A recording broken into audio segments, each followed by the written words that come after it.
Good evening. Ladies and gentlemen, staff, fellow commissioners, and citizens of Daly City, and yes, welcome to the November 4th meeting of the Planning Commission. We would like, if you would kindly please rise for the Pledge of Allegiance, please.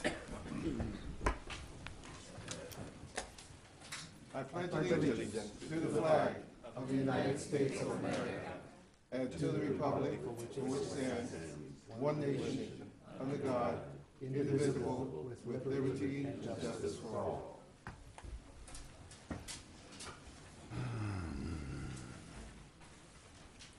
Okay, may I have a roll call, please?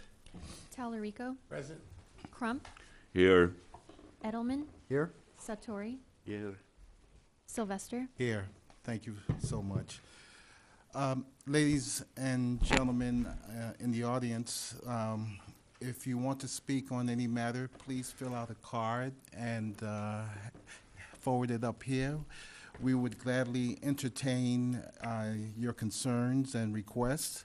Please know that I've received quite a few cards already, so tonight, in lieu of that, we would like to enforce the 2-minute rule so that we can be courteous to everybody who has presented a card, and we would definitely like to hear what they have to say as well. So please keep that in mind when you come up to speak on a particular issue. Thank you so much. All right. The minutes not available at this time. I think October 6th was the last meeting? Okay, Coin Gem is not available. All right, so we'll go into item number 1, use permit UPR-8-15-11455. This is the application by the Daughters of Charity Health System to amend the building configuration of the existing Seton Medical Center at 1900 Sullivan. Staff, Mr. Michael Longhausen, you have the floor. Thank you, Honorable Chair, members of the Planning Commission. This is a request for a use permit at 1900 Sullivan Avenue, the location of Seton Hospital, for the approval of a master plan related to the hospital. The city staff and applicant have been working for quite some time to develop this, and this is the outcome of that work. The Planning Commission is probably aware of where Seton Medical Center is, a very prominent site in Daly City on Sullivan Avenue. This is the existing campus. Actually, the site in its entirety that we're looking at tonight only encompasses this area. We'll take a look in the next slide of an overview of the proposed master plan. The whole Seton complex, however, goes much further to the north, but we're not dealing with any of these medical offices. Those are not part of what we're reviewing tonight. What we're mostly focused on is the hospital tower area, the area to the west and to the south of it. This is a site context map. Of course, Interstate 280 is here, and the St. Francis Heights neighborhood is here. Daniel Webster School here. Around here. So this provides sort of a overview of the master plan and its context. The proposal does include, due to seismic reasons, that the existing tower be removed. The reason for the entire master plan is, in fact, to comply with seismic requirements that are imposed upon the hospital by the state of California. And the removal of this would be replaced by several buildings located here. This slide basically just shows sort of a massing study of what could be expected there. The existing hospital podium remains. We'll show a site plan overview that shows the specifics of what's proposed inside the master plan. So the existing tower here would be demolished. So this is a 10-story building right now. That would go away. That's a 233,000 square foot building. And that would be replaced by a number of new buildings. A new hospital tower, 155,000 square foot building here. A new psychiatric hospital, 140,000 square feet, 90 beds. And the new hospital would be 104 beds. A new skilled nursing facility, the SNF is the short for that, 150 beds, 150,000 square foot facility. and a new rehab building, which would be 120 beds at 70,000 square feet. So basically, the hospital is the tower, that is being replaced by these new buildings. The existing podium, which is underneath the existing tower, would remain and be converted partially to diagnostic and treatment aspect for the hospital. The parking has been evaluated in light of that, and we'll go over some of the parking provision for this project. So this is the site plan, essentially, of what's proposed. Now, as indicated in the staff report, the applicant is not proposing any building elevations tonight. There's no design review that's a part of this. The approval is simply for a master plan that would allow this number of square feet, number of beds to move forward programmatically.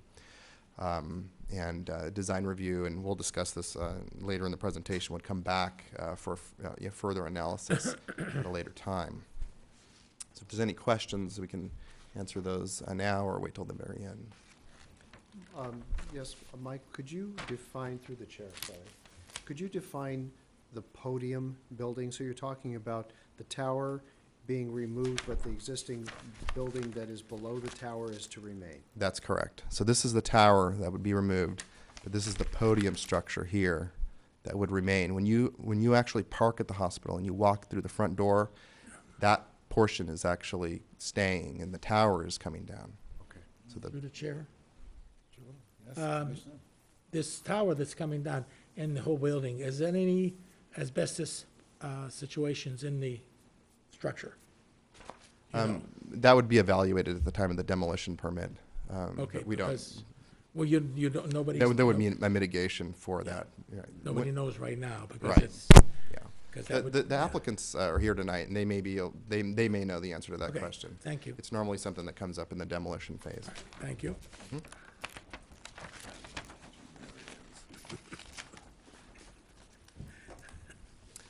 So one of the things, of course, that we look at closely when we review such a large construction project is parking provision.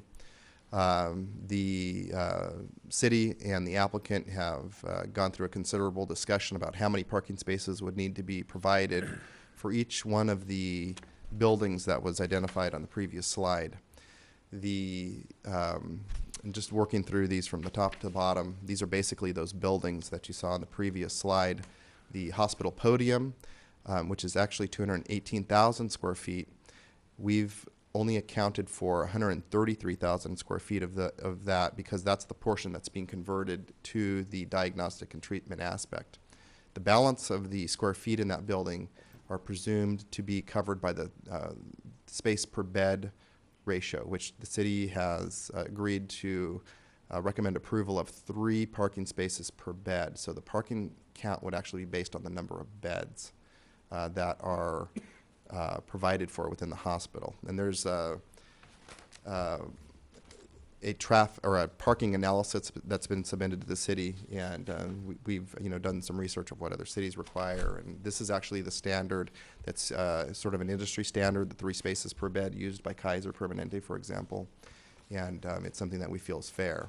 So I won't go through this list in too much detail, but basically the city, the current bed proposal is 464 beds, and the city is requiring 105,013 parking spaces for that.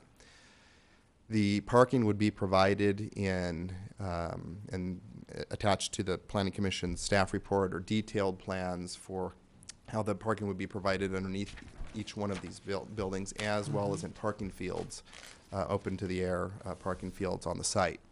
So essentially, the more square feet that are proposed or less square feet are proposed would directly, or rather beds that are proposed would directly affect the number of parking spaces.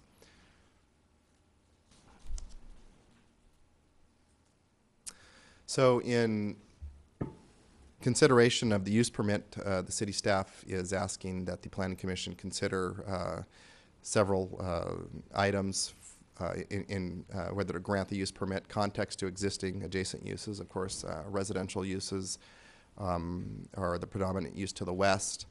To the north, or of course, are medical offices associated with Seton. So that's the context that the use permit needs to be considered in. Site characteristics, utility infrastructure capability, parking vehicle egress, economic development objectives, of course. So in relation to each one of those items that were on the previous slide for the use permit consideration, the city staff is recommending some conditions of approval.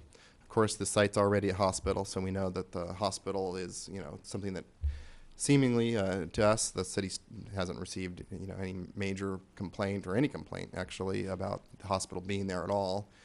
So in terms of a use, it's one that's of course acceptable. We have recommended some conditions of approval. The use permit, the master plan, does give the city an opportunity to condition the project, and it's sort of a rare opportunity. The hospital doesn't get rebuilt every or very often, so we've used that to come up with some conditions of approval we think are equitable in this use permit consideration. The first two are actually related to the design review that I mentioned previously. No specific buildings are being proposed.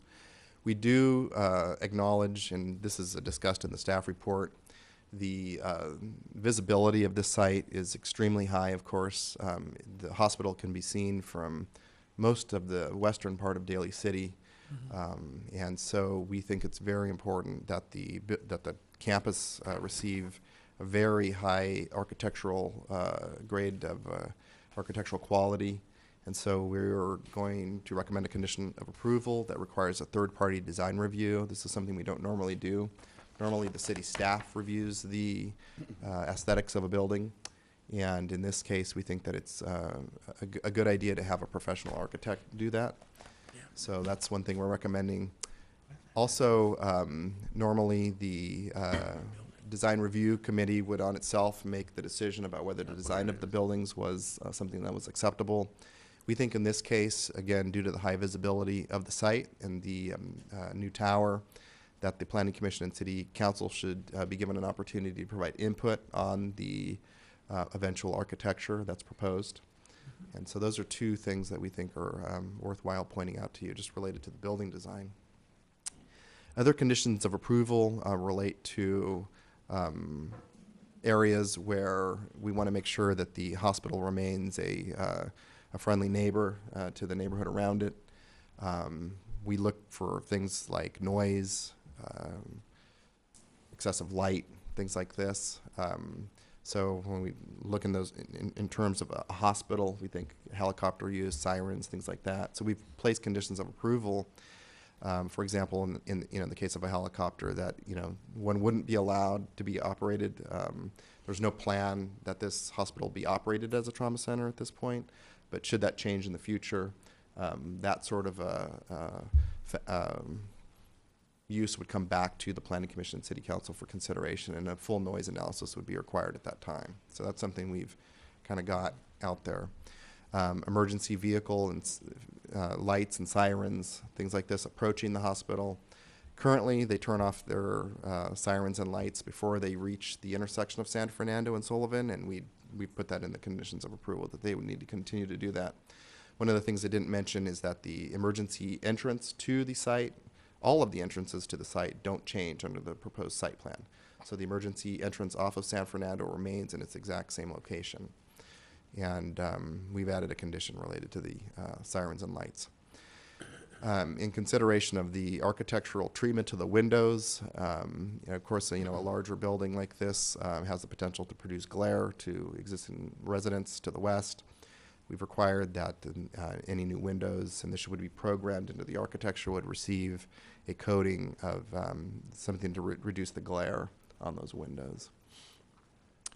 We've recommended a condition of approval related to parking impacts. Should the parking that's provided on site be insufficient, that the applicant be required to take a look at providing additional types of parking services, such as valet parking. Some of the major hospitals in the city and on the peninsula require that employees, as well as people visiting the hospital, pay for parking. with the thought of discouraging people driving to the hospital using public transportation instead. And so that ties into the city's last condition of approval, and that's that the Seton and BART shuttle remain operational so that people can take BART as well as other forms of transportation to the hospital and not drive cars, so as to reduce traffic impacts as well as parking impacts. So the California Environmental Quality Act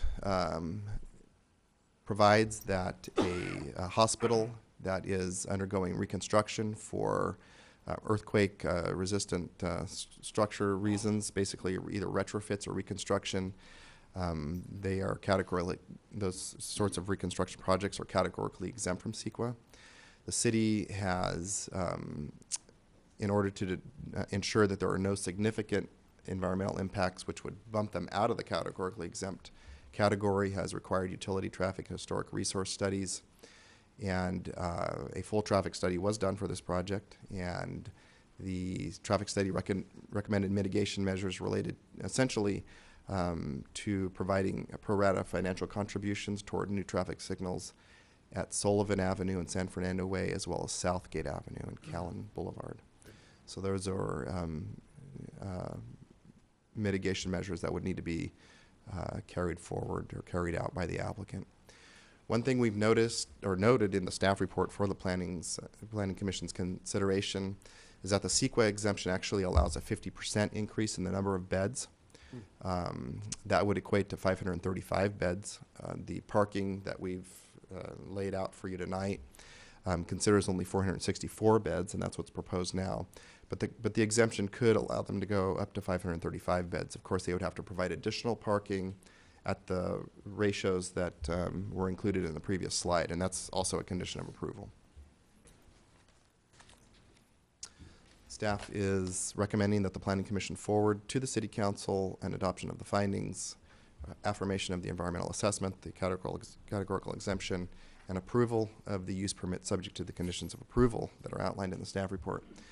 The city staff is available to answer any questions the planning commissioners have, as well as the applicants are also present. Jensen and Partners is the consultant to Seton that worked with the city staff on this, and their staff is here as well to answer any questions.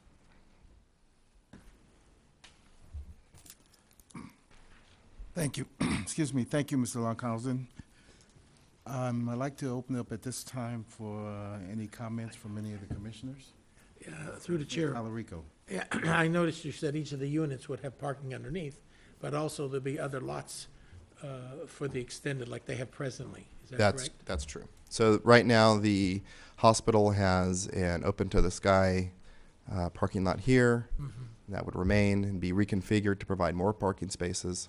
There's also a proposed parking field in this area here that would be either open to the sky or structured, Right. depending on the needs for parking. But we've essentially agreed to the parking ratios, and they would need to provide parking at those ratios. Well, those buildings that have parking underneath, the psychiatric, et cetera, are they going to charge the people to park? I do not believe that they're going to charge initially. The conditions of approval require that should parking become a problem in the neighborhood, as determined by the city council based on evidence submitted by the city staff, should that occur, that they would need to undertake other measures, and that's just one idea, Right. charging for parking. But it hasn't, to the neighborhood, the present structure, Seton Hospital, has it affected neighborhood parking at all? Not to our knowledge. Okay, thank you. Thank you. Any other commissioners? If I may, Ms. Mike, on this, just let me get it correct in my mind. You said even with that possible parking way at the top back there, that they'll still use only the entrances and exits that are currently in existence? That's correct. Okay. The entrance currently off Sullivan is here. Mm-hmm. There's it's off screen, but the intersection of San Down there, Fernando, yeah. so emergency vehicles, ambulances approach the site from this location, and the emergency vehicle entrance is in this area here.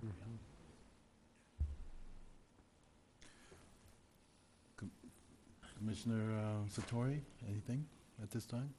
Well, this is a very viable project because I have seen the peninsula in Burlingame. They demolished the old hospitals and they built a beautiful building. I hope this will be similar to this because this will be in favor of the citizenry of Daly City. My only question here is, if you're not going to demolish the whole building, how many floors will remain? So the proposal is to remove the existing tower, which is this area here. And then the podium that's beneath it, which is generally here, if you can see the mouse pointer, would remain. So this is a 10-story building, and that would be removed. It would in its So entirety. 2 stories will remain down. This down here, I believe that might looks like I think it's It two looks 2 or 3 stories plus a stories basement. beneath. 3 Yeah. stories. Plus a basement. It's one, on the south side, it'd be 1 story where the entrance is. Right, in this And area. on the back side, because they have the ICU down below, it's 2 stories, right? Well, this will be a very good project, Your Honor. Thank you very much. Commissioner Edelman? I do not have any questions. Okay, I'd like to, does any commissioner have any of the developers? They are here in the audience, because there's 2 questions that came up, and I guess one of them the developer could answer. Can we do that? Can we bring up the? Absolutely. The applicant's here to speak. Could the, I want to ask about the asbestos. That's those that charge the park. Yeah.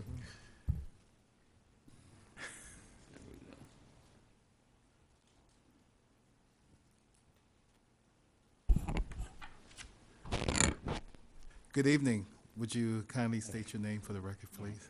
Good evening. My name is Tina Ahn. I'm with Seton Medical Center. I'm the Vice President of External Relations. Okay. And my name is Thomas Yang. I'm here with David Alpert, and we're from Jetsoner Partners. We are consultants. We're both architects, and we're consultants to the hospital.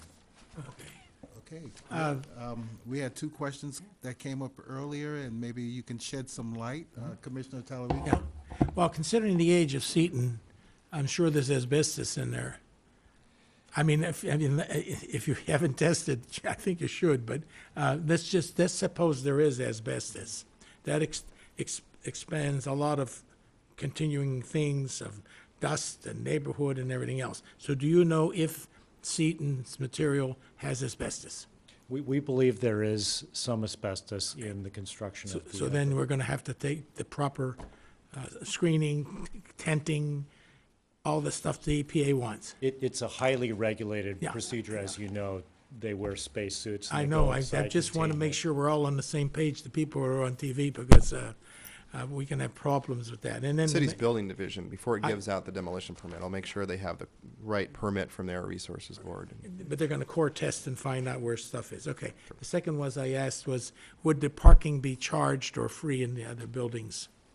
Yeah, currently, as you may know, we don't charge parking at all. The intent is, because parking is free and open on that campus, Okay. not to do that. Okay, thank you. That's- I have a question.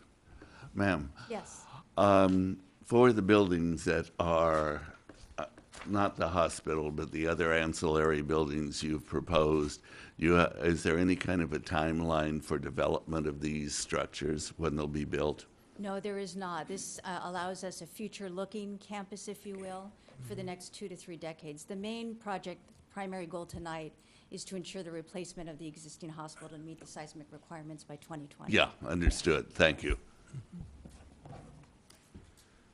Commissioner Edelman? Nothing from me. Commissioner Satori? Yeah, Sorry. just to piggyback on the question of Commissioner Rick, can you give us a ballpark figure on how many years do you think this can be accomplished? Like 5 years, 10 years? I think, we're in the middle of a sales transaction now for the Daughters of Charity Health System. And we should hear the final news probably in the next month or so. The main goal right now is to ensure that we have health care through our acute care hospital and an emergency room for this community. As Seton grows and rights itself, I think we're probably looking about 10 years from now, frankly. Okay, thank you very much, sir. Welcome. through the chair? Yes, One more question, if I Commissioner. may.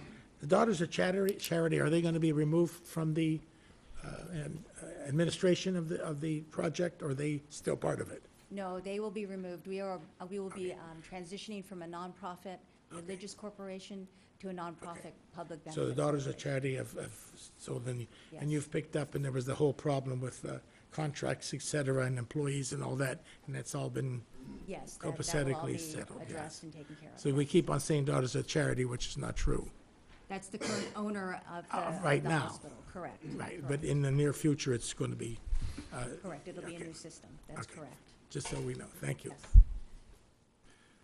Okay, excuse me, barring any further questions, I'd like to thank you folks for coming and addressing the commission. Our pleasure. Thank you so very much. Thank you. Thank you. Okay. Well, with the approval of the fellow commissioners, I'd like to open it now to public hearing. So do. Okay. Being that I didn't receive any cards, is there anyone in the audience who would like to speak to this matter? Not hearing any, I request approval to close the public hearing at So this time. moved. Second. All in favor? Aye. Over here. Aye. Aye, motion and vote. Okay, it seems like it's unanimous. Okay. I'd like to recommend that the Planning Commission forward to the City Council the following recommendation. Adopt the findings as outlined herein. Motion? So moved. Second. All those in favor? Aye. That is passed. Affirmed environmental assessment. I would need a motion for that. So moved. Second. All in favor? Aye. Aye. Aye. Aye. And lastly, to approve use permit UPR -8 -15 as conditioned herein. So moved. Second. Roll call, please. Talarico, Yes. Crump, Yes. Edelman, Yes. Satori, Yes. Sylvester. Yes. Okay, the motion is passed. Okay, moving on to item number 2. Is, Mr. Matunga here today? I didn't see him. Yes. Oh, there he is. He's Okay. hiding out over Just wanted to there. be sure. He was hiding behind the big chair. All right, item number 2, use permit UPR -7 -14 -9291 and design review DR -7 -14 -9292. And Oh, I got it. we have I got Mr. Matunga, Associate Planner, and the floor is yours, sir. Thank you, Honorable Chair and members of the Planning Commission. Before us tonight is a request a request to develop a mixed-use building on 4619 Brunswick Street.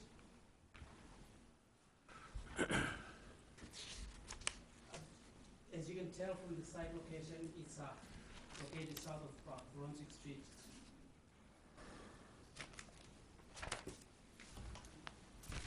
Under the project overview, the project is proposing 5 stories. Where will I have mic? I'm sorry. Just realized that. Sorry about that. The project is proposing 5 stories of mixed-use building on 1.15 acre parcel. The building will be comprised of 206 affordable senior apartments and 6,451 square feet of street level and retail space. On top of that, there is a 4,804 square feet of resident amenity area that we provided, and 2,719 square feet of leasing space, and 2-story partially underground parking garage.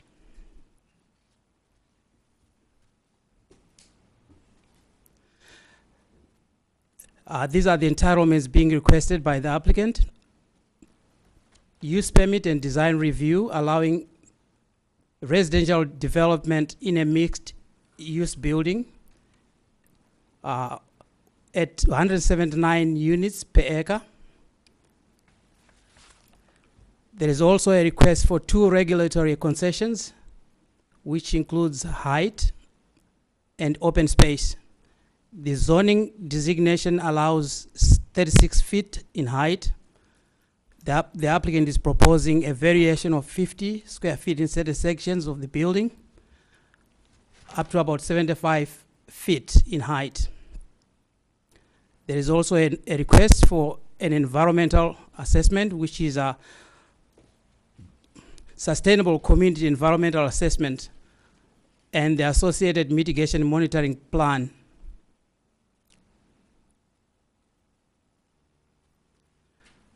As you can see, that's the project site showing the location and the surrounding land uses and all the uses that are being proposed. This is the floor plan for garage level 2, which shows the entrance on the north. By the way, the garage 2 would serve mainly the residents.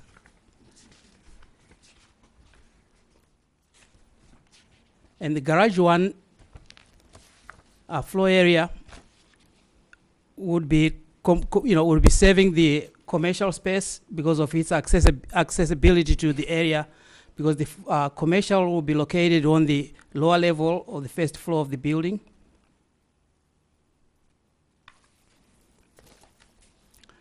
Under the parking garage overview, parking level 1 has 32 parking spaces that are more accessible to the commercial office component of the building and can be accessed from the westerly garage entry point.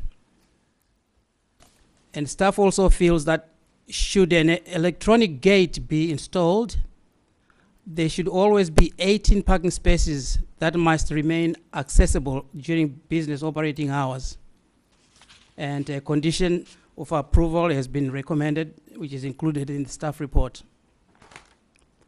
Parking level 2 has 27 parking spaces, which would be primarily used for residence parking. We've also provided a parking provision analysis. The commercial component of the building has 6,451 square feet, and our zoning ordinance require 1 parking space for every 300 square feet. And the requirement in parking spaces there would be 22. The residential component of it, which would have 206 studio apartments, would require 1 space for every unit. And that will give us 171 spaces. However, there is a senior affordability reduction benefit which the project would derive from. And the total requirement in parking spaces will be 228, which includes the 22 for commercial area and 206 for residential. And finally, at the bottom of it, we also add a 20% reduction for mixed use benefit as the zoning ordinance require. And in all, the applicant is required to provide 59 parking spaces, which the project has proven to have on site.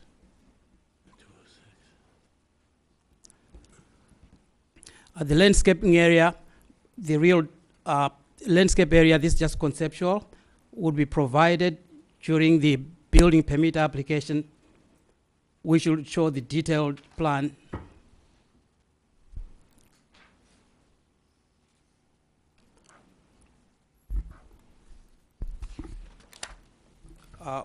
The applicant has proposed a contemporary exterior architecture for the building,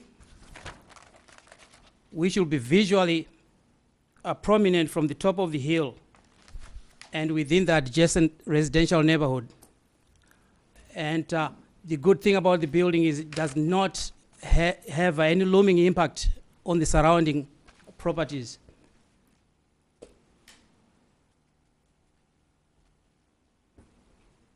The north elevation,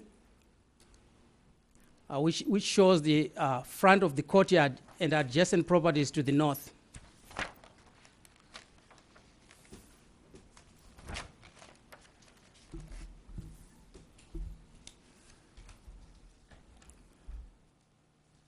As you can see, the building has some treatment which help to enhance or mitigate the building massing. The background of the building will be stucco, painted in off-white. And the brown areas will be panels that are smooth in appearance, all designed to enhance the overall appearance of the building. This is visual simulation of the site prior to the construction. And this slide shows the site after the building has been installed or constructed.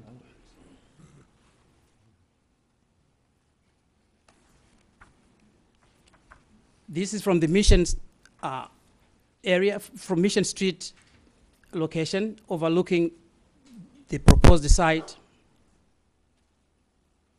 prior to the building. And this shows the building after it's constructed. This just helps to compare that the building has no looming impacts within the surrounding land uses and the surrounding structures around it.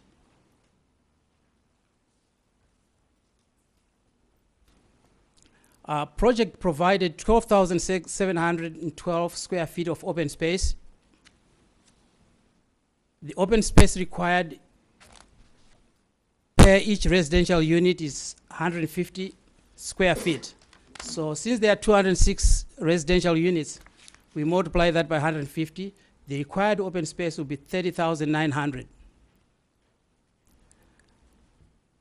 Because of that, there are regulatory concessions that the applicant is requesting, so that you'll be allowed to have 18,188 square feet of open space shortfall.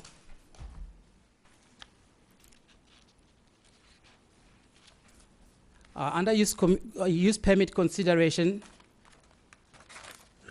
staff is requesting that you determine if construction of a 5-story mixed-use building on 1.15 acre parcel warranties granting a use permit. You're also being asked to determine, consistent with the general plan, the housing element size the property as a potential residential development. In other words, that would help us boost the required housing as per state requirement.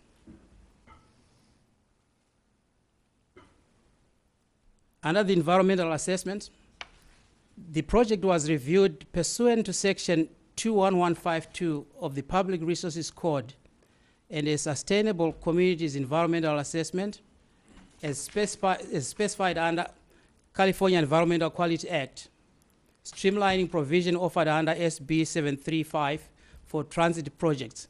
As you may tell, the project is located within the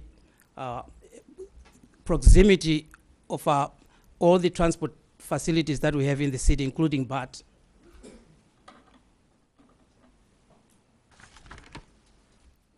Staff recommends that the Planning Commission recommend to the City Council take action as follows: approve use permit and design review, and affirm sustainable communities environmental assessment and the mitigation monitoring plan, and approve regulatory concessions.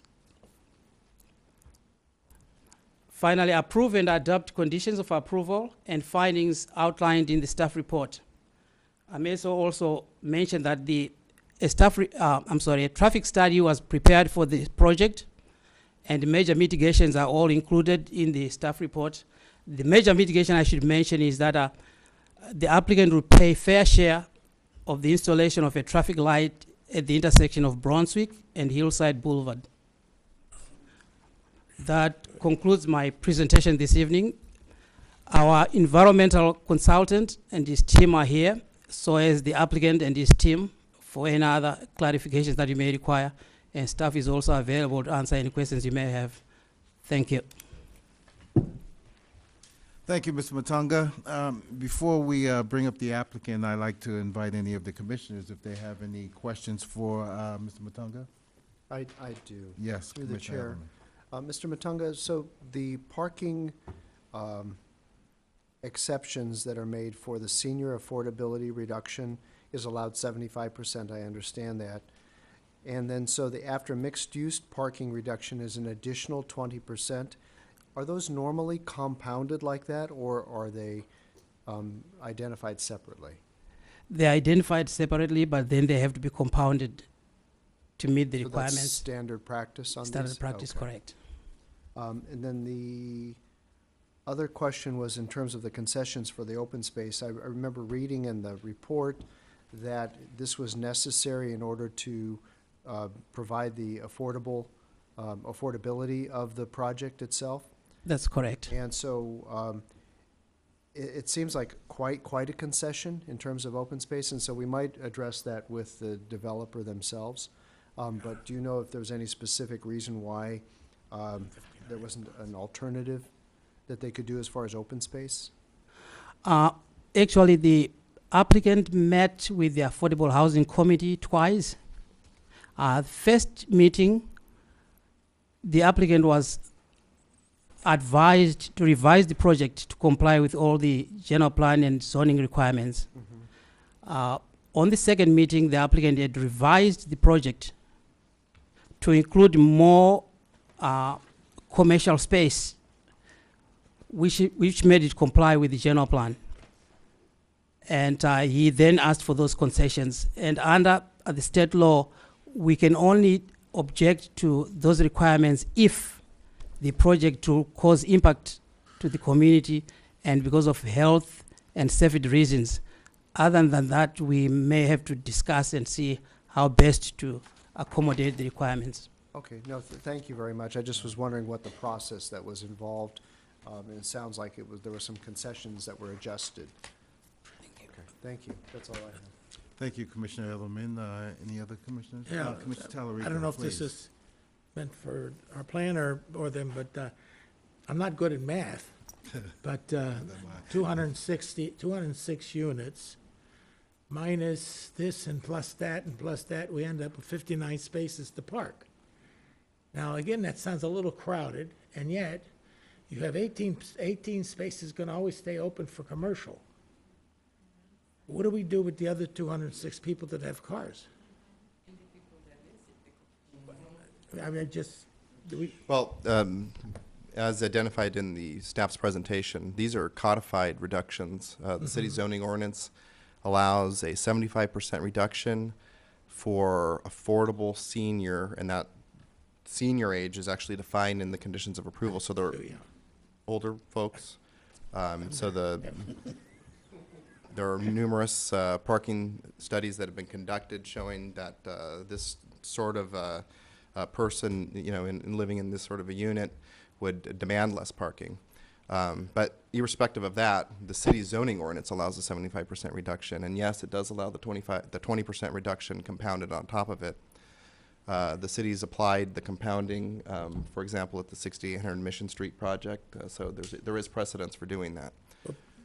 But it's probably not an answer to your question. Well, no, the question is just because I'm a little It's allowed. confused.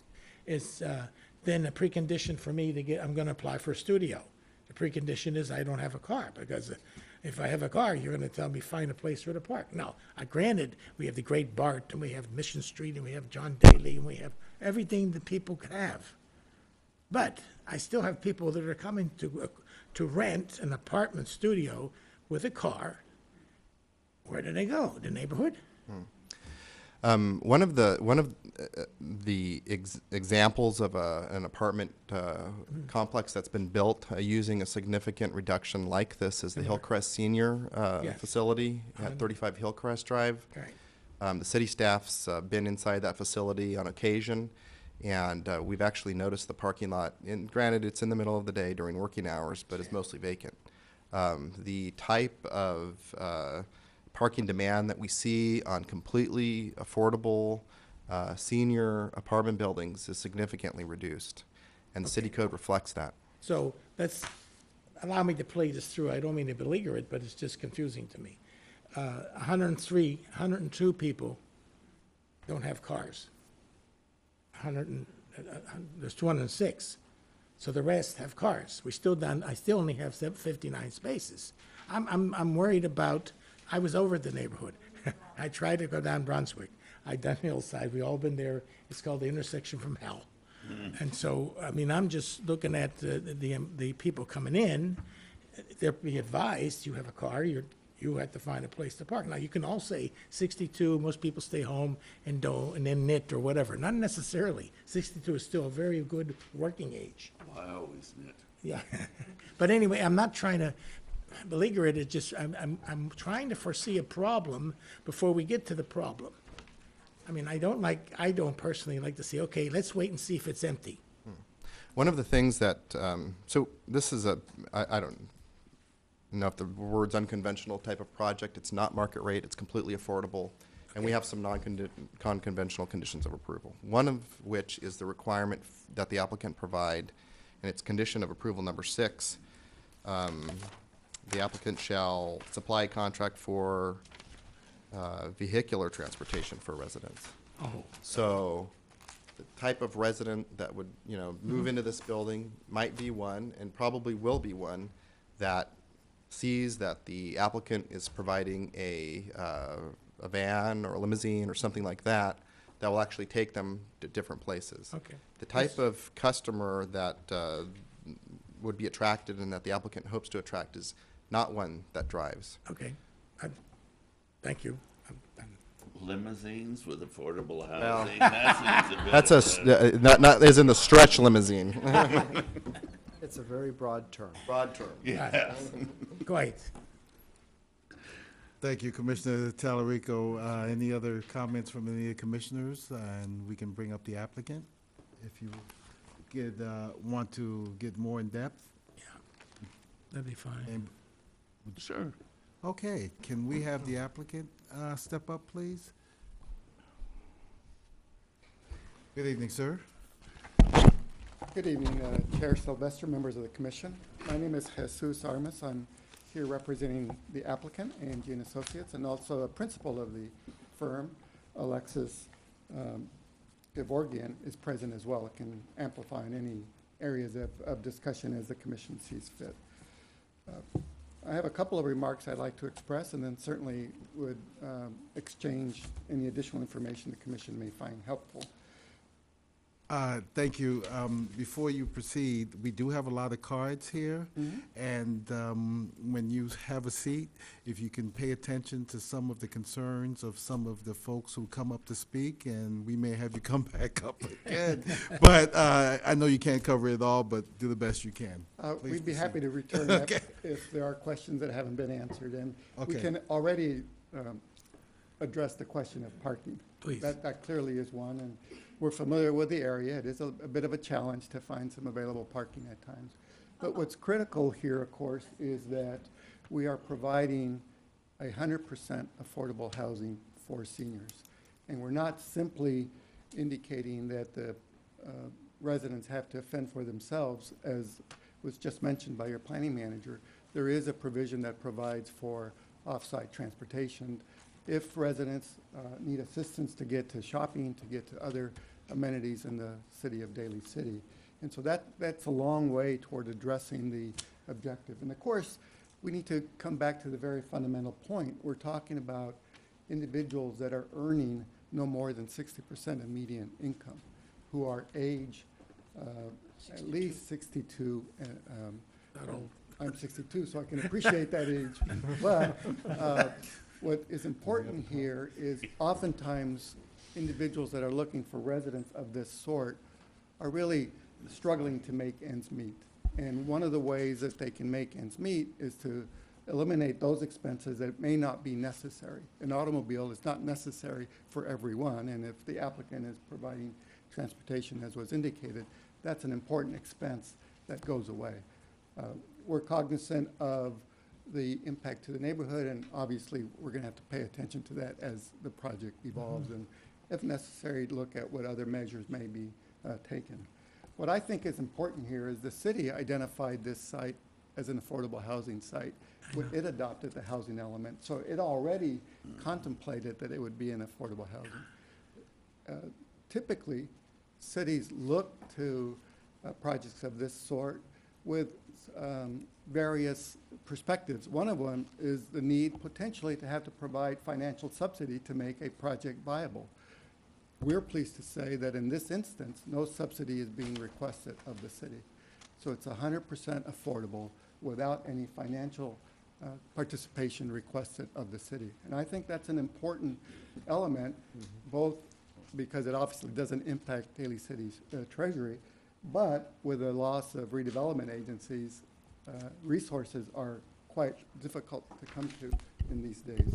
So we believe that this is a great project. It's architecturally attractive. We've had a lot of good dialogue with staff, and as indicated, we had dialogue with the council's committee and amended the project in response to the direction.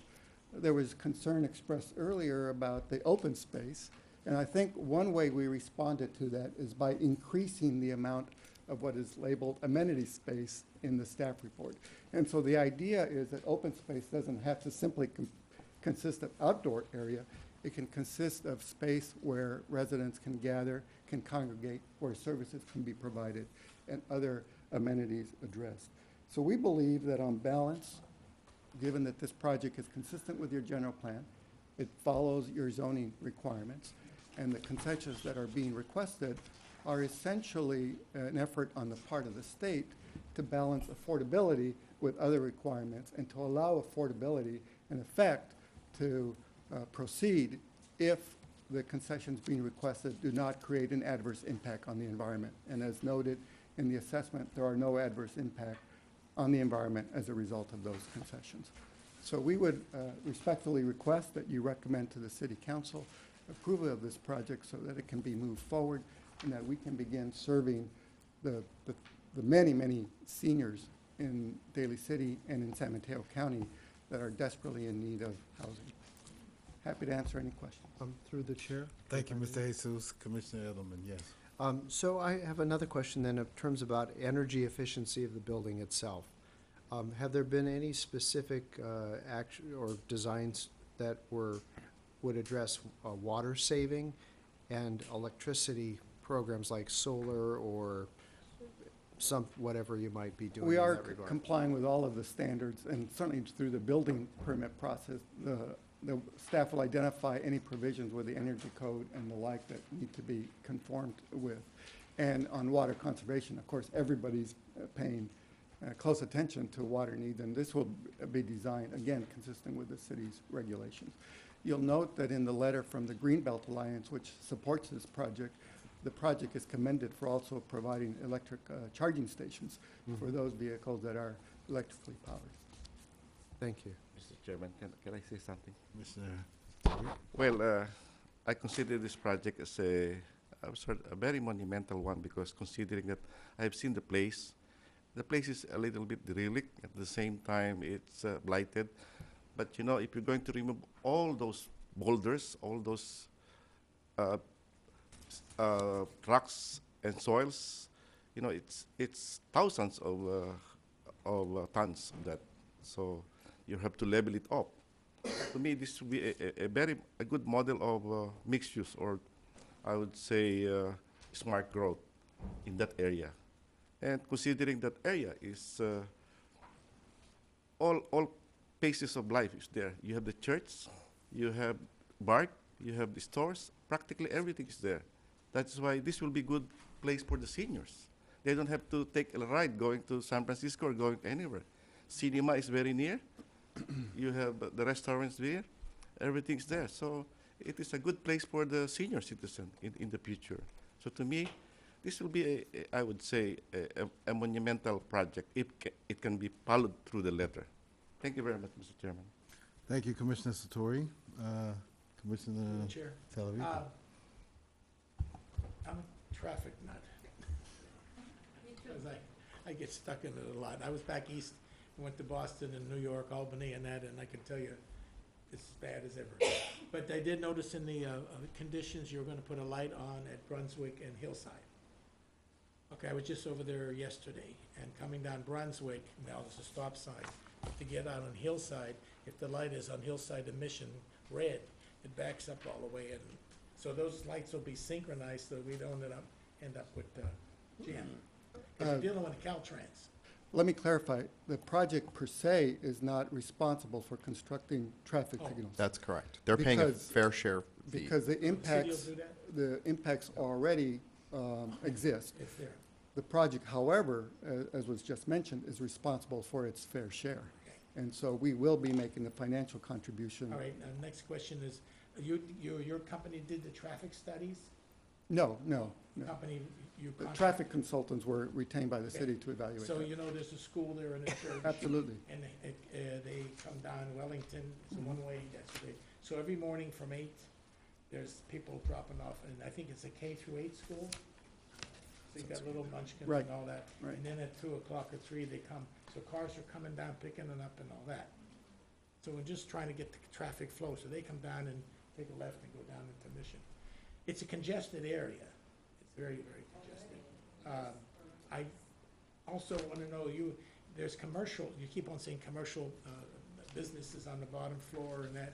Is that commercial relating to the apartment complex or cleaners and things like that? Variety. It's not related directly to the residents, But but they're going to take up parking. There's a leasing office, but that would have minimal But staff. they're going to have parking into the garages.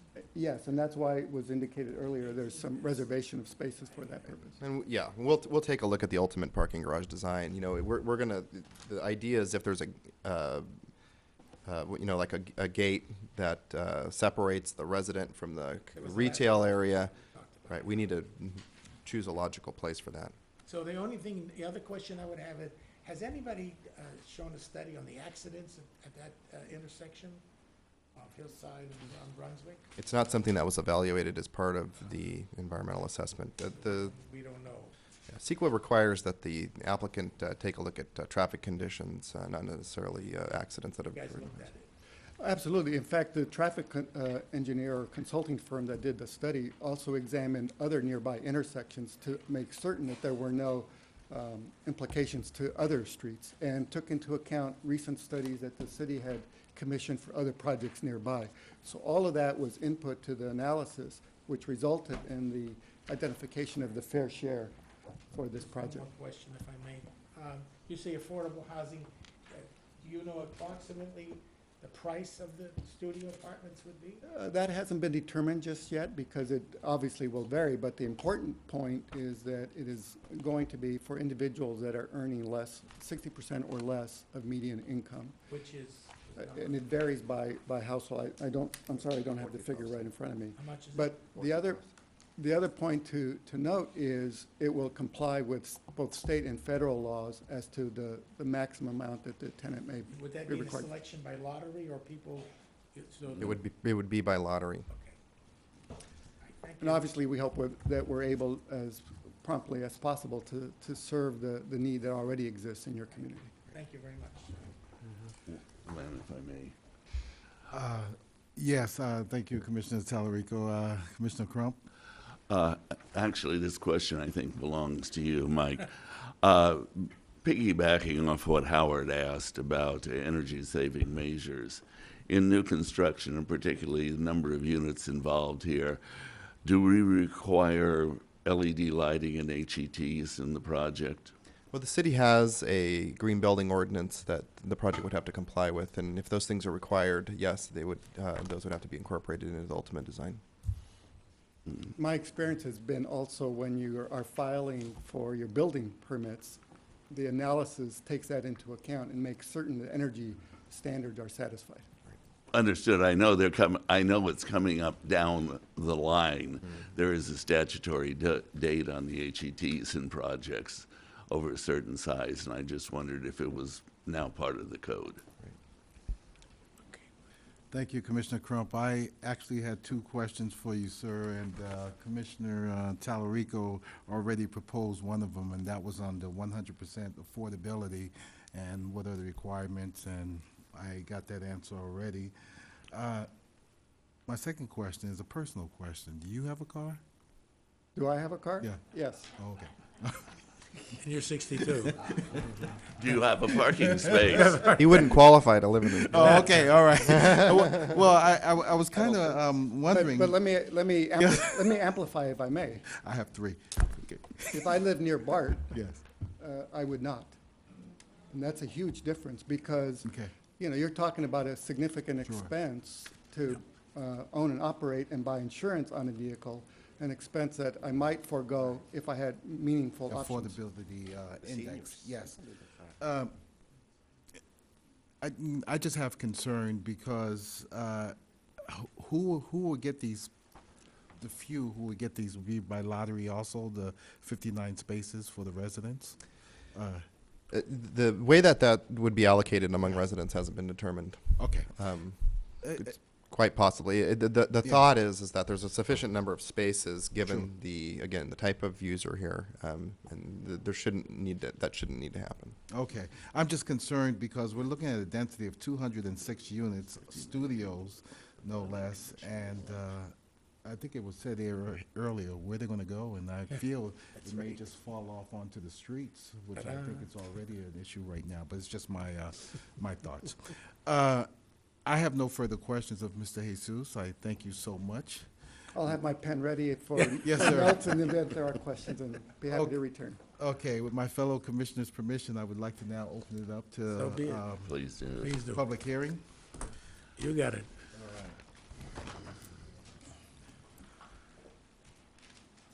Okay, the first card I have is from Angelo Marquez. Yes, Mr. Marquez, come on up, please. Good evening. Thank you for having us. My earlier question was actually answered already, that the city and will not be subsidizing anything, and that it won't be federally subsidized, I believe. But I do have another question.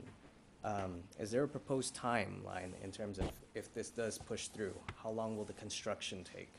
Because being part of the school, we do have to know how will it affect us, and being part of the parish also, because traffic, it's not just Monday to Friday.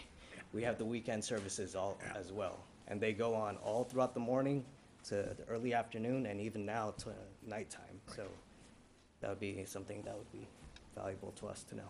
Thank you. Oh, Mr. Marquez, I know this, I'm sorry for everyone.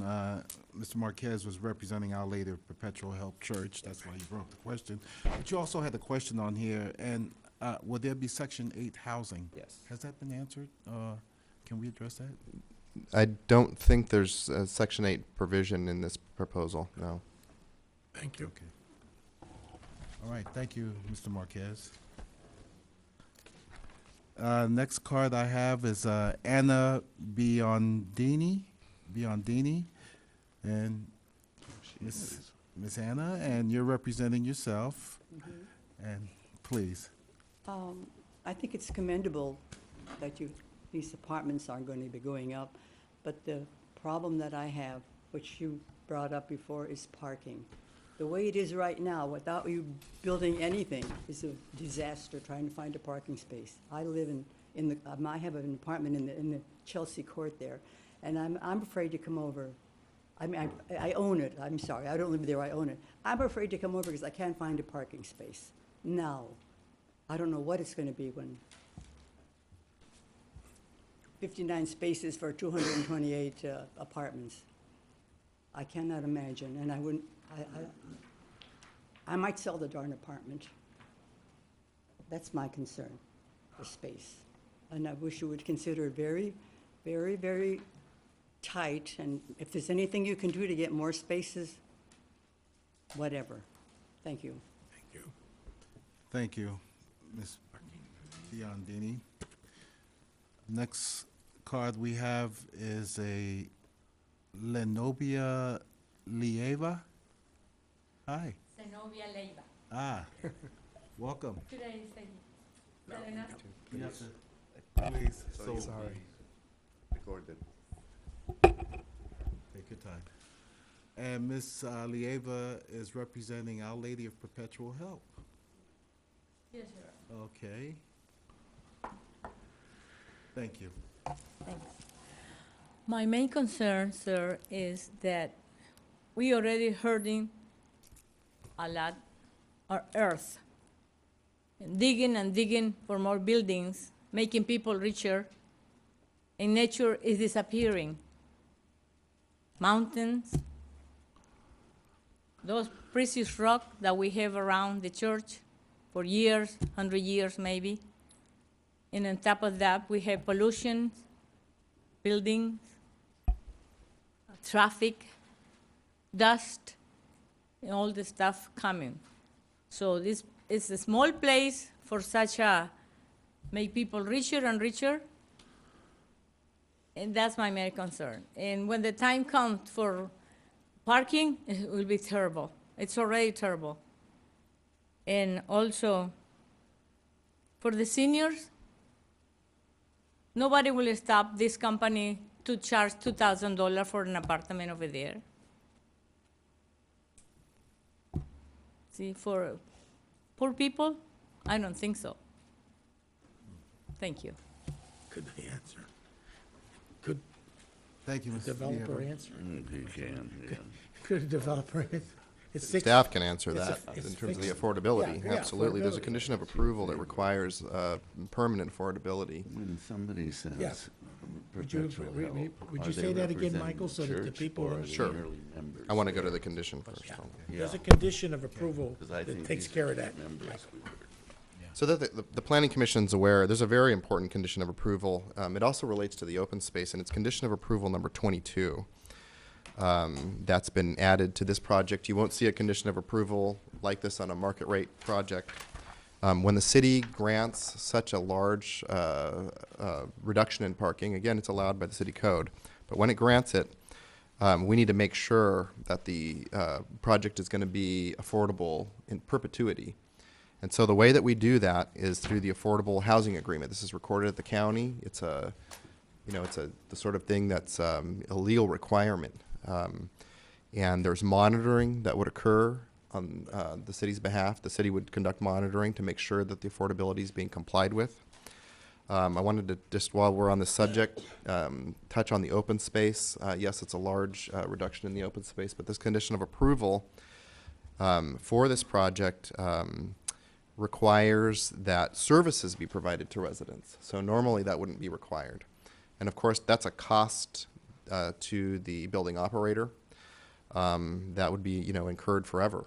And so these residents, unlike the residents of a regular apartment or condominium complex, would be the beneficiaries of that. And so that's the trade-off in the open space that would be provided. So it's a different sort of a thing. So that's answering Yes. this young lady's thing. It's locked in It's locked in. with safety. And I think we're all concerned, so Michael answered that very well. Thank you, Michael. Along those lines, Mike, if you can advise, is there going to be any HOA dues or anything incurred by the seniors? No, because this is an apartment building, so there's Wow. no condominium. Interesting. Okay. Thank you. All right, next is Christina Biondini, representing yourself. Hello, Hi. thanks for having me this evening. Okay. So, I would like to give you all a live view of the day-to-day living on Chelsea Court, trying to turn onto Brunswick, which is directly across from where this building is going to be. It's pretty much impossible, like they said, the timeline, anywhere from 7 to 9 in the morning, in the afternoon, impossible to get off of that little street onto Hillside. And it can take up to 15 minutes just to get into that line of traffic, to stop at the stop sign, to go right on, to then turn right on to Hillside to get to Mission. It can take up to 15 minutes just to do that already as it stands. So traffic, that's the live view of what the day looks like in traffic. Also, as a resident there, parking is completely impossible. And my car has been hit like 5 times parked there, just because it's so tight. people cannot fit through. I have pictures if you'd like to see. It's like double, triple parking there. And I've been blocked in multiple times, which makes me not be able to get to work. I am a teacher, can't get to work to teach the young people. That is pretty bad. And so I think that they're just proposing the very bare bones minimum by law that they can get away with. And I think that that is the biggest thing that is going to be a problem with this. And especially saying that the mixed use, so if that is whatever that looks like, there's going to be a lot of people coming in and a lot more traffic, and it's already unsafe. People walk by all the time. There are kids walking, high school students, the elementary school students are walking down the street right there all the time. And it's all, people already drive like cuckoo birds. Like right there. I've seen accidents, pedestrians hit at that corner of Hillside and Brunswick. And it's a T intersection. I just don't think it really makes sense for a flow when you're thinking about a city and how it's planned. And that one way on the other side on Wellington is just going to make it really impossible to flow. Oh, and it will block my ocean view.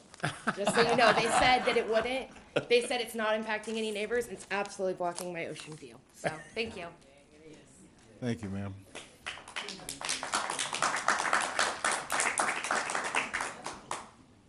Okay, next, Bob Biondini. Come on up, Number Bob. two. I think we Yeah, got the yeah, whole yeah. family. How do I follow that one? You know, I want to thank the commissioners for bringing up that point because it's a real deal. And I know we want smart growth. And to me, this is not smart growth. Squeezing in 200 and some units right there in a place that's already impossible to get into, Chelsea Alley. And I don't go over there either for that very reason, because there is no parking today, right now. This is just, I tell you the truth, I read this, I thought it was like a joke. I can't believe this is even being proposed, to be honest with you.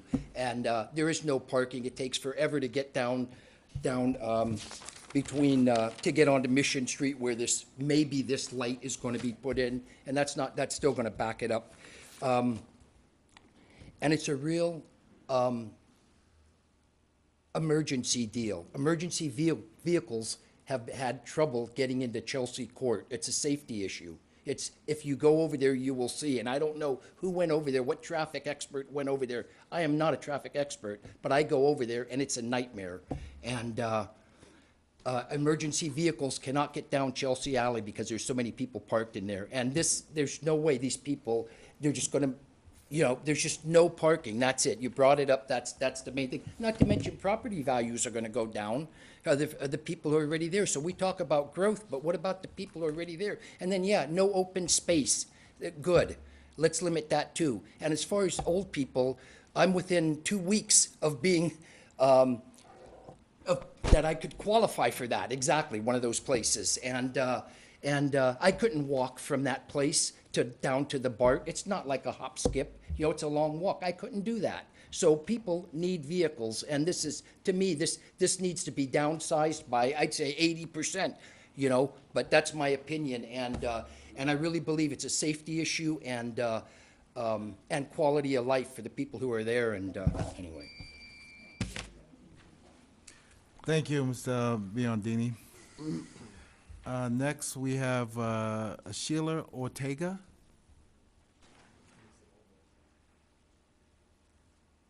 And you're representing yourself or the Our Lady of I'm the vice Perpet- principal of Our Lady of Perpetual Hope School. Okay, thank you. And all of the issues that have been brought up already, the school is deeply concerned about the safety of our students crossing in the crosswalk.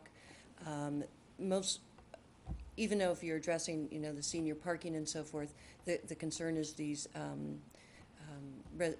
commercial use and the flow of traffic going in and out of that, and its impact to our students. Thank you. Thank you.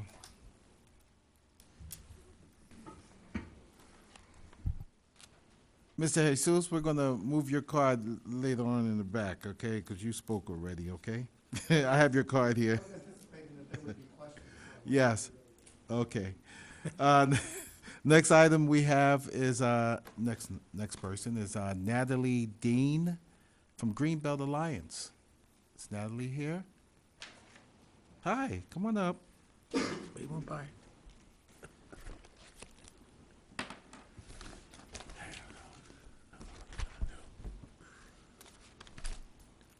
Good evening, ma'am. Good evening, Commission Chair Sylvester and members of the Daly City Planning Commission. My name's Natalie Dean, and I'm a volunteer with Greenbelt Alliance. For over 50 years, Greenbelt Alliance has been the champion of the places that make the Bay Area special, and by doing that by defending natural and agricultural landscapes from sprawl and helping create great cities and neighborhoods. Our development endorsements have helped improve more than 140 neighborhoods around the region. Greenbelt Alliance is pleased to endorse the proposed Brunswick Street Senior Apartments. It's a prime example of sustainable and equitable transit-oriented development. This project will support the local economy, relieve development pressure on our open space, and provide other benefits. We commend AMG and Associates for this proposal to transform a vacant 1.15 acre lot into 206 affordable homes for low-income seniors, as well as for creating new community space and retail storefront. These new homes will help address the region's pressing need for more affordable homes, especially for our growing senior population. San Mateo County has the highest cost of living in the state for seniors, and it is expecting a 76% increase in its senior population in the coming years, making the need all the more pressing. In addition to addressing housing affordability, the Brunswick Street Senior Apartments has several other laudable features.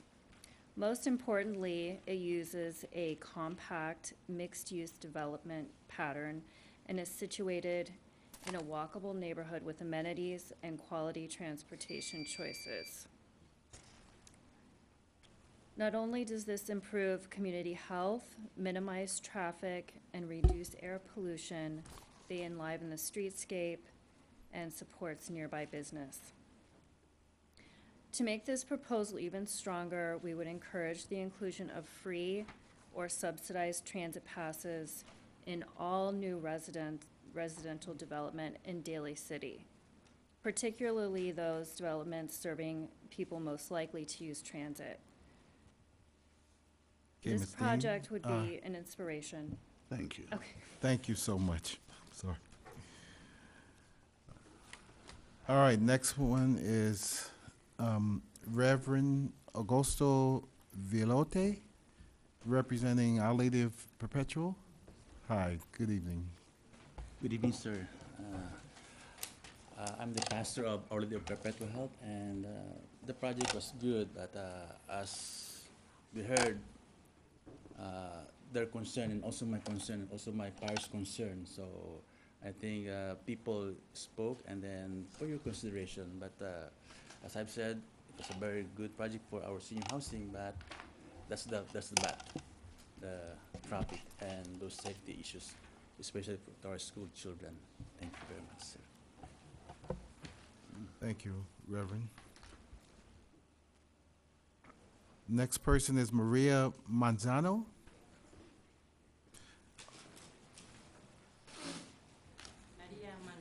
Maria Manzano. Okay, perdóname. And you're Good represent. evening. Your math is impeccable. Nice presentation, although very unrealistic. I am a parishioner. I also have children in the school, my nephews and nieces. My daughter is a teacher there. But I am also a resident of 101 East Vista Avenue. So you can imagine how I feel about this and how all my parish feels about this. It is unrealistic because of the traffic condition. You have said that it does not impact anybody.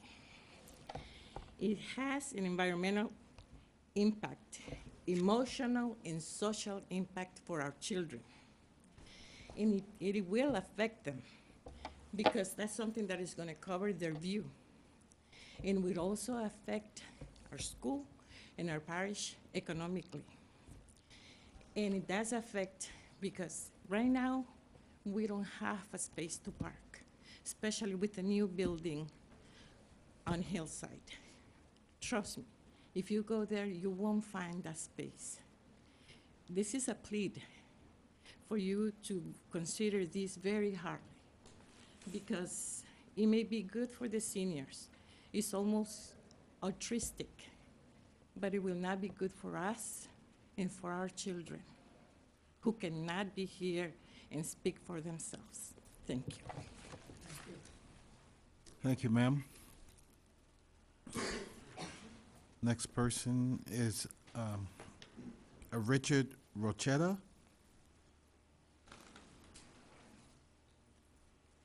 Yes, I'm president of Hillside Homeowners Improvement Association. Although this is outside, just on the other side of the border, I first came up here thinking about the corner of Brunswick and Hillside, and they said that now I want to make sure, and the audience should know, is there a stoplight going to be built? I know the developer is going to contribute, but I know how sometimes that goes. So we need to be a guarantee that that will be done if the project is built. The second point, when I came up, I thought, you've got to be kidding on parking. Now, of course, the ordinance states there can be that many, but that's just a minimum, I believe. It's up to you, and it's your responsibility to make sure that there's more than that. I know every senior citizen I know has a car. There's thousands of people that live by the BART stations. They have cars. You know, that doesn't mean that you're not going to have a car to go on vacation, to go shopping, to go to Costco to pick up tons of stuff. So I think it's kind of unrealistic. You might not need 200, but you're going to certainly need more than 59 on that. And what if a couple lives in the studio apartment? A married couple can live in a studio apartment, I would imagine. They might have 2 cars. So that is totally unrealistic. Growing up in Daly City 50 years ago, who would have thought that a one-car garage with particularly on the east side of town, would have eventually 2 cars or 3 cars or 4 cars? So you got to think about the future of this too. So you just got to consider that and consider these as minimum standards. And again, your responsibility is to make sure that you don't impact the neighborhood. Thank you. Thank you, Mr. Rochetta. That's the last one that I had. I do have Mr. Jesus. Maybe you can come back up and answer some of the questions that you caught, and you be the last one. I appreciate the opportunity to try to Thank you. clarify a couple of things. We're very sensitive to the impacts that can occur during a construction cycle. We anticipate that a project of this size will take approximately 18 months to complete. But as you know, before a construction project can commence, there has to be an identification of a person to contact in the event there are issues or questions or concerns about what is occurring. And so we will identify such a person and provide the ability of that person to be contacted. But more than that, I think it'll be important for us to have a conversation with the appropriate officials at the nearby school so that we can coordinate construction activity, mindful of what's taking place at the school and mindful about what we can do to educate ourselves and also educate the school about what is likely to happen so that we can be proactive and not simply respond to conditions or simply allow things to unfold. We need to be more proactive than simply a passive role. There was a question about Section 8, and this is an affordable housing project, which means that if a senior has a Section 8 certificate and is interested in this place of residence, that person can apply that certificate to this place. And as you know, that affords significant reduction in rent if one has a certificate. We appreciate the issues of circulation and understand the concerns about what's going to happen at Hillside and Brunswick, but as the analysis indicated, this project is identified as having a 2% impact on that signal, which really represents the fact that it's an existing condition that is pretty severe already, and is why the city has contemplated the installation of a signal, whether or not this project goes forward. So I think the fact that we're able to contribute financially may allow the city to move that up a little bit from its schedule. We don't control that, and we're not indicating that we're responsible for that, but we will pay our fair share. Parking, of course, is understandably noted. However, I would comment that the city's own regulations stipulate how parking is to be treated when a senior project, an affordable senior project, is involved. And by your own regulations, the adjustments that are shown on that table come into play. It's not as if it's something that has been pulled out of the air or has been just arbitrarily identified. The city's regulations stipulate what is shown there. Now, were this a market rate project, were this a different type of project, those discounts would not be considered and should not be entertained. But as we've indicated, this is a very special project limited to affordable conditions, meaning residents that are earning 60% or less. And again, as we discussed earlier, many of those residents are already without vehicles. I have served for many, many years on the board of directors of a nonprofit organization unrelated to this applicant, committed to affordable housing. And our experience has been that seniors, if afforded a meaningful alternative, like the shuttle service that was described here, would look very seriously at foregoing ownership of vehicles. And so that, I think, is a response to the notion that we're going to abandon them and they're going to have to walk great distances. No, the project provides for some alternative transportation methods. I think those were the areas that were identified, Mr. Sylvester, and if there are areas I missed, I would be happy to come back to them. Thank you, sir. Thank you. We just picked up another card. I guess this is very important as a Trevor Mackinsall? Sure. How you pronounce your last name? The last name's Masensky. Everyone just calls me Trevor. It's fine. Masensky. Yeah. Wow. All right. I have really horrible handwriting too, so that doesn't Mr. Masensky is representing. I'm a consultant to the city. I'm the consultant to the which prepared city on document. CEQA. Yes. Okay. Okay. So, Great. thank you, Thank you. Commissioners. Actually, I just wanted to stand up and clarify a couple items that were being covered, both in your discussions with staff as well as the applicant, and some concerns which were raised from some of the citizens. So, first, I want to give a little bit of context related to how the project came about and why the Sustainable Communities Environmental Assessment was prepared. Under the streamlining provisions of SB 375, that document actually tiered off something called the Plan Bay Area, which identified priority development areas.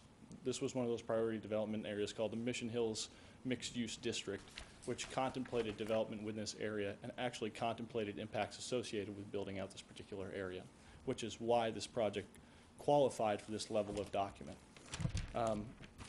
Which is important because it plays into some of the concerns which have been raised here this evening related to particularly like traffic impacts. Knowing that traffic impacts are of concern when you do infill development, one of the provisions under SB 375 allowed us to not necessarily have to contemplate long-term cumulative impacts of traffic conditions. So those weren't analyzed here. But as a conservative measure for the city, what was actually done for the traffic study is you'll see that there's been a reduction for parking, but none of those trip reductions were actually applied to the trip generation for the traffic study. So with the conservative numbers that the city calculated, there was still the level of impact associated with the projects could still be reduced to a less than significant level with the implementation of the signal improvement. There was a clarification about the energy efficiency associated with the building. So one of the provisions under SB 375 using this public resources code is that there's actually 15% higher than Title 24 energy efficiency required into the building. So that goes above and beyond actually the state level standard for your normal project, for example. And part of that is to also reduce the operational energy and air quality emissions associated with it. There was a question about construction phasing or when the project would actually take place. It's contemplated to go from 2016 to 2017. Traffic, there was an analysis that was presented in the SCEA related to incident reports about whether there had been any fatal crashes in the You community. haven't, There's nothing that's documented as far as, you didn't look it up. well, no, it actually is in the document. Okay. And there is no incident reports that have been identified on that street as far as fatalities from 2009 to 2013. Parking is obviously a large consideration. Actually, as part of Assembly Bill 32, which was actually the greenhouse gas streamlining provisions, parking is a consideration underneath CEQA. It was actually removed to de-emphasize the use of automobiles and ultimately reduce the impetus to want to try to plan for them. So although it's a consideration for your local community through your ordinance, the reality of implementation through the CEQA process is something that we don't necessarily evaluate, which I think is important to bring up. Let's see what else. Oh, there was also a statement that was mentioned about economic considerations and property values. Under CEQA guideline section 15901, economic considerations as part of project approvals don't need to be considered, so the financial implications of a project actually don't result in a level of an environmental impact, so we don't actually discuss those in the CEQA document. Once again, it's a policy decision. Visual impacts is my last one. Visual impacts, the document did have an extensive discussion as well as visual simulations depicting the potential impacts associated with protected view sheds and scenic corridors. There are no identified scenic corridors within close proximity to the project site, nor are there any protected view sheds underneath the city's general plan, which is of importance to note. There's also case law in California to talk about private views versus public views. Private views in California actually are not protected under California state law. Public views are. So with that, I think I've clarified some of the questions that were raised here today. Is there any other questions from commissioners? Through the chair. This is just looking at the whole thing. When we did Mission Project, Mission Street and all that, we had residential meetings with people in the neighborhood.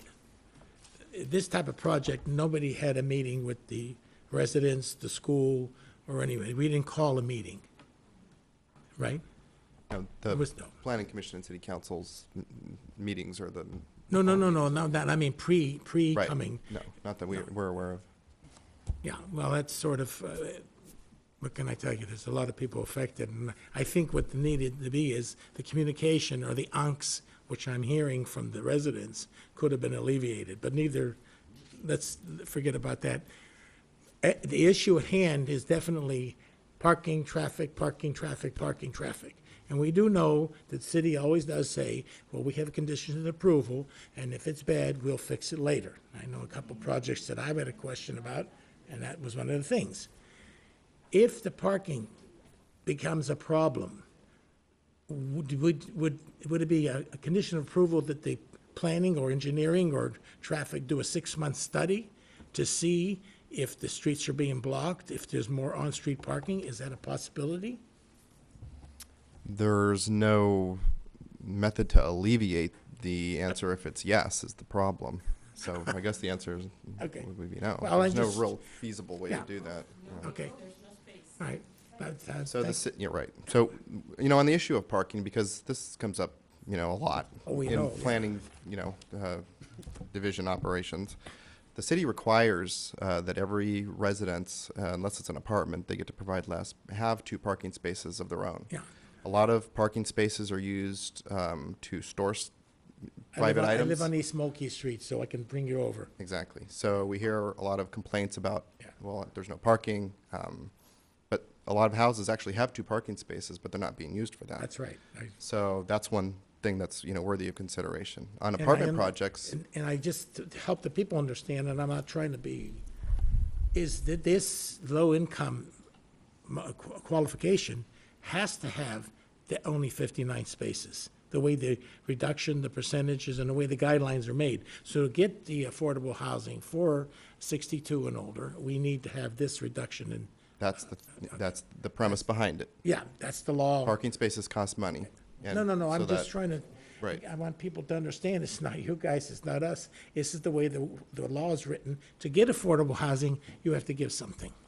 It's zoning code, Mike. This is the zoning ordinance we're talking about, yes. It's actually not a concession request because the project actually meets the minimum parking requirement in the zoning I ordinance. think one thing I'd like to encourage is, somebody did mention the developer or the manager of the, give free BART passes, muni passes to the residents that live in the apartments. Well, the city's conditions of approval do one better, requiring that the applicant actually provide transportation to the residents. Okay, thank you. Mike, over what kind, does the city require any kind of a specific time period? I mean, they could provide it from 8 to 12, that's wonderful, but what about 12 to 5 or 5 to 8? Right, and those sorts of details would be worked out. The condition specifically. But the city has some control No, over that. absolutely, absolutely, Okay. yes. There's, that sort of a transportation program would be worked out prior to the issuance of a building permit. Thank you. Thank you. Through the chair. Yes. If I may. So, Mike, included in those conditions of approval from the planning department, could we ask for a further traffic study? Because there was in Stantec's presentation that they sent to us, the details showed the existing levels of service for traffic in the area. And Hillside and Brunswick has an F level of service when it says the standard should be no less than D. So we currently have a problem. It's not related to the proposed development, but we have a problem in the city, basically. So is that something that we could make as an additional condition for this project, that the city address the traffic in the area? Because it's not really the proposal's problem, it's the city's issue. Right, but for the city to condition this project, there has to be a proper nexus. And the staff report's already identified a condition of approval that remedies the traffic impact that the project's creating. It sounds like what you're asking for is something that this It's additional. condition for the city to do. Right. Through the chair, are you, just for clarification, are you requesting a condition that the city solve the problem at the intersection? Is that sort Well, of what the you're? problem already exists Right. for the city. My understanding is that they are in the process of evaluating a traffic signal at that intersection. Right, and that was kind of the conversation, was not just talking about the traffic signal, but actually doing something. Right, and there's Yeah, I think it would mitigate Right. some of this, And then not all of it. secondarily, also, Mike, regarding the city, as far as something that does specifically relate to parking within this project, would it be possible to have a condition of approval that the developer provide provision for additional parking, whether it's on-site or off-site, should additional parking be needed? So, for instance, identifying parking structures that are within proximity to the area where they could provide transit for people who live in the building should they not be able to fulfill the parking requirements of the building. So say there's a parking lot that's 2 blocks away, providing a shuttle service to the parking lot and identifying the available parking that's available. Yeah, something like that would be beyond the requirement that the zoning ordinance specifies. The whole idea of only requiring 59 spaces is, to be frank, so that the developer doesn't have to provide more parking. I mean, that makes any sense. The idea is that the parking, if the developer was to provide more parking spaces, those cost money, and what you're talking about, there would be a financial outlay for that. And so it's a quid pro quo for the affordability that less parking be provided. Yep. I'm just trying to look to see if there is any solution that we can, because it is a problem. We understand that it's a potential problem. At this point, it's not a problem because it hasn't been created. Yeah, if I may, through the chair, offer some insight as to, so usually with projects that have constraints related to parking that have identified conditions of approval for on-site shuttle services, one of the things that we've done before on other projects is actually through traffic and parking demand management plans is identify those areas within close proximity to the project. So anyone who does partake in those shuttle service can already know where available parking is, be it at a fee rate service or a market rate service. Exactly. So that they don't necessarily have to be involved with the project, but it's a known resource within the community. It's a market force that's available to the residents. Mike, aren't there a couple of city lots There are. within about 3 or 4 blocks of this site? There are. Yeah. Yeah, that exactly addresses what I'm talking about, is at least showing what the available parking is within the area, and developing a means of transporting people between the parking Oh, sure. and the Right. building. That would alleviate. That would alleviate the problem, as well as, it's not environmentally responsible to create a situation where people are driving around the block and driving around the block and driving around the block, so. We can incorporate in the condition related to the transportation service required that service be provided to city parking lots Good. where they exist. Sure. Thank you, that would answer Yeah. that question. Right. Okay. Is there any other questions for me? Yeah, I had just one, and this is for you, Mike. Actually two. I'm looking at the map for Chelsea Court. Court. And, I'm a big proponent for public safety, and would there really be a problem, like fire engines and police cars to turn around there? Yeah. So, if you don't mind, Yeah. there is very formal correspondence that we have to go through to basically document whether there's adequate levels of service for emergency medical and fire response. And so in our conversations, we actually send out will serve letters to the appropriate servicing entities. And actually in the document in Appendix F, there was a letter that was actually sent on May 26th that documents written correspondence from the NCFA, which indicated that, quote, "The proposed project's residential use would not affect the district's ability to deliver emergency services to the project site or the surrounding service area," end quote. Okay, great, thank you. And one last question, for this affordability, the qualifications, if we were to put more parking in there, we'd lose that? In other words, we would lose that affordability for, under the code, affordability for seniors. Basically, if we say, okay, well, we'll give you 59 more parking spots, but parking costs money. So I guess not all folks would qualify under that 60%. It's just like, it doesn't qualify anymore. Well, the applicant would answer that question the best about what the financial implications of additional parking would be. But in theory, the answer is yes. It would probably Would move impact it the- out of the That's what I'm affordability thinking. range, Right, yes. Because those parking spaces, they cost money. Yeah, the 2 parking garage levels have been very carefully planned to include as many parking spaces as is required. And so even one additional space, I think it would be a fair statement, would, yes, be problematic to making the site work. It's 59 spaces is what the engineer who designed the parking garages came up with, and the unit count has been developed around that. Okay. Through the chair, if you don't mind, just to provide some context. If there was a market rate housing project on this exact same site, actually the parking requirements and the analysis actually wouldn't cover that project. So it couldn't be something that could be contemplated here.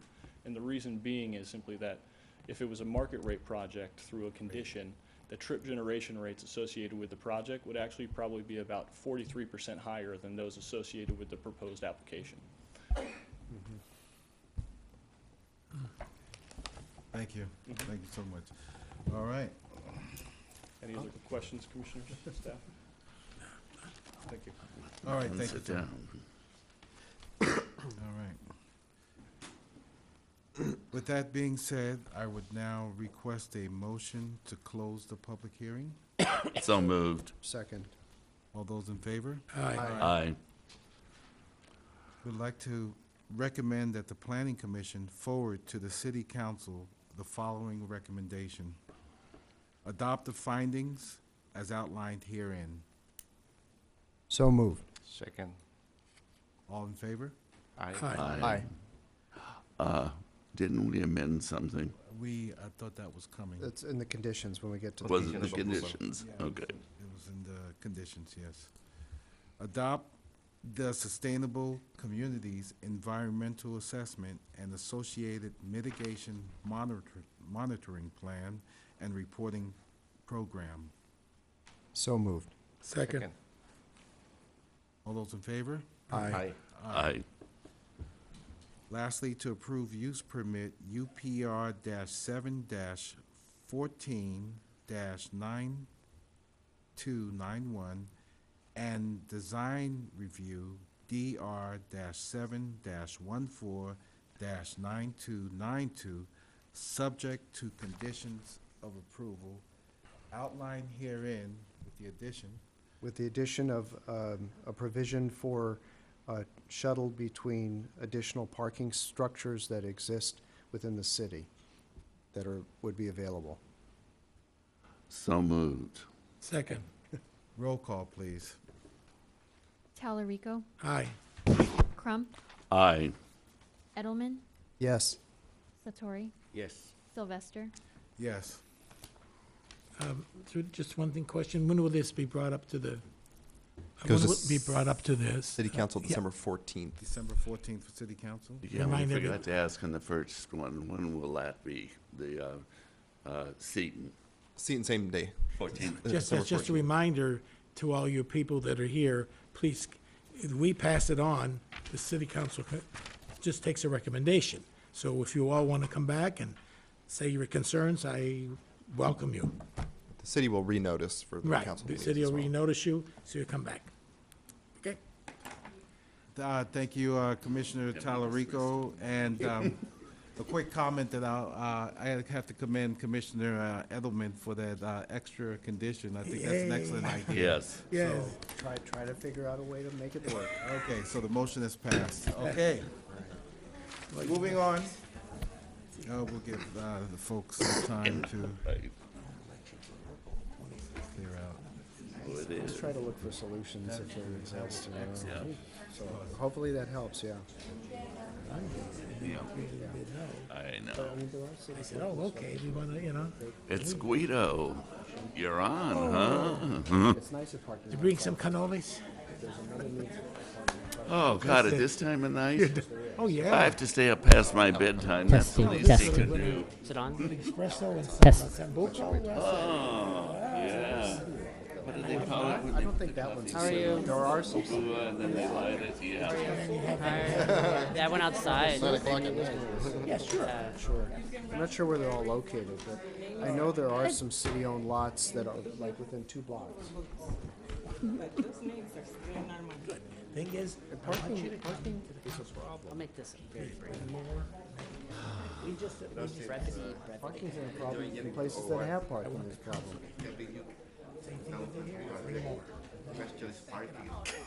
Exactly. Well, Always, yeah. It is everywhere. That's why I think,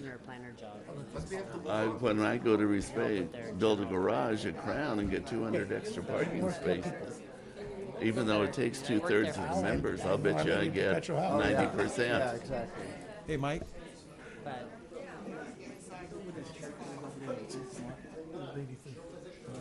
I heard it.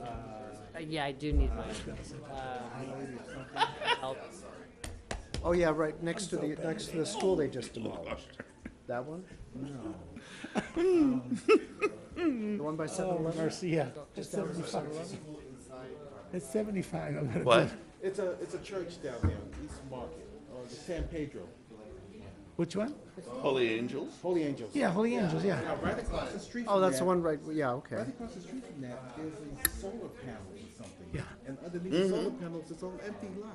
Yeah.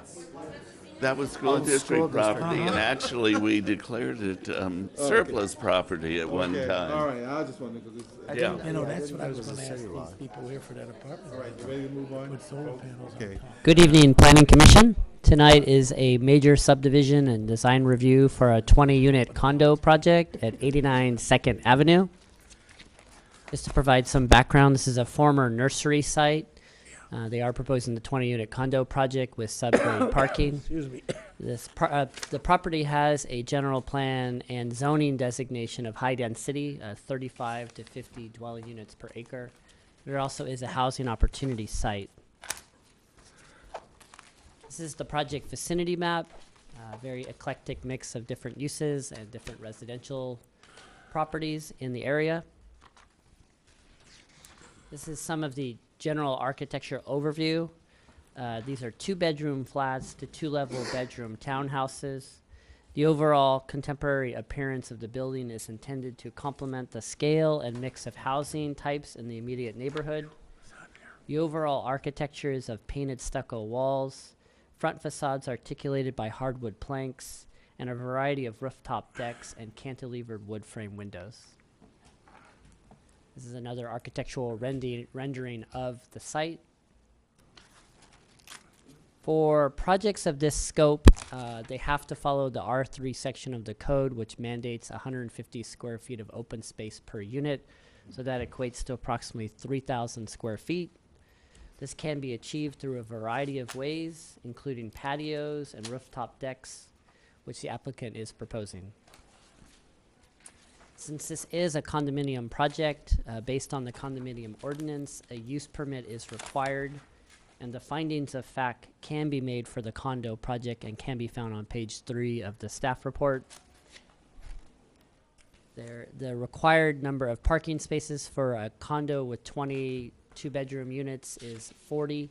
There are 40 parking spaces being provided. Earlier in the week, there was some discussion in relationship to the circulation of the parking, which we can speak at length. But in either case, it complies with the parking ordinance. The applicant is required to provide affordable either units or pay a fee. They are choosing to pay the fee based on the affordable housing ordinance of $22 per square foot. As a former nursery site, they were required to provide a phase 1 analysis to the city. There is potential within the first 1 to 2 feet of topsoil for chemicals. A lot of the conditions of approval are written such that if certain things are found, they have to comply with the county health department. So that will be dealt with during the building stage. This project is exempt from CEQA per section 15332 as an infill development. Therefore, staff is recommending approval of the major subdivision, design review, and use permit to the City Council for approval. That concludes my presentation. Thank you, Mr. Persicone. Any questions from any commissioners? Through the chair. Yes, Mr. Tallarico. As usual, traffic is my best thing. Traffic, so where were the parking is on the ground? Yeah. 42, did you say? 40. And there's how many condos? I'm sorry? 20. 20, so that's 2 per condo, that's regulation zoning piece. Where will they go in and where will they come out? Third Castle or second and Castle? What is the flow? The original idea was to come off second. The applicant. Come in second or come off? The original idea is that there would be one-way, at least from the city staff's perspective, one-way traffic flow underneath this building. Yeah. However, the parking dimension provided is actually 26 feet from space to space. It can provide for two-way traffic flow.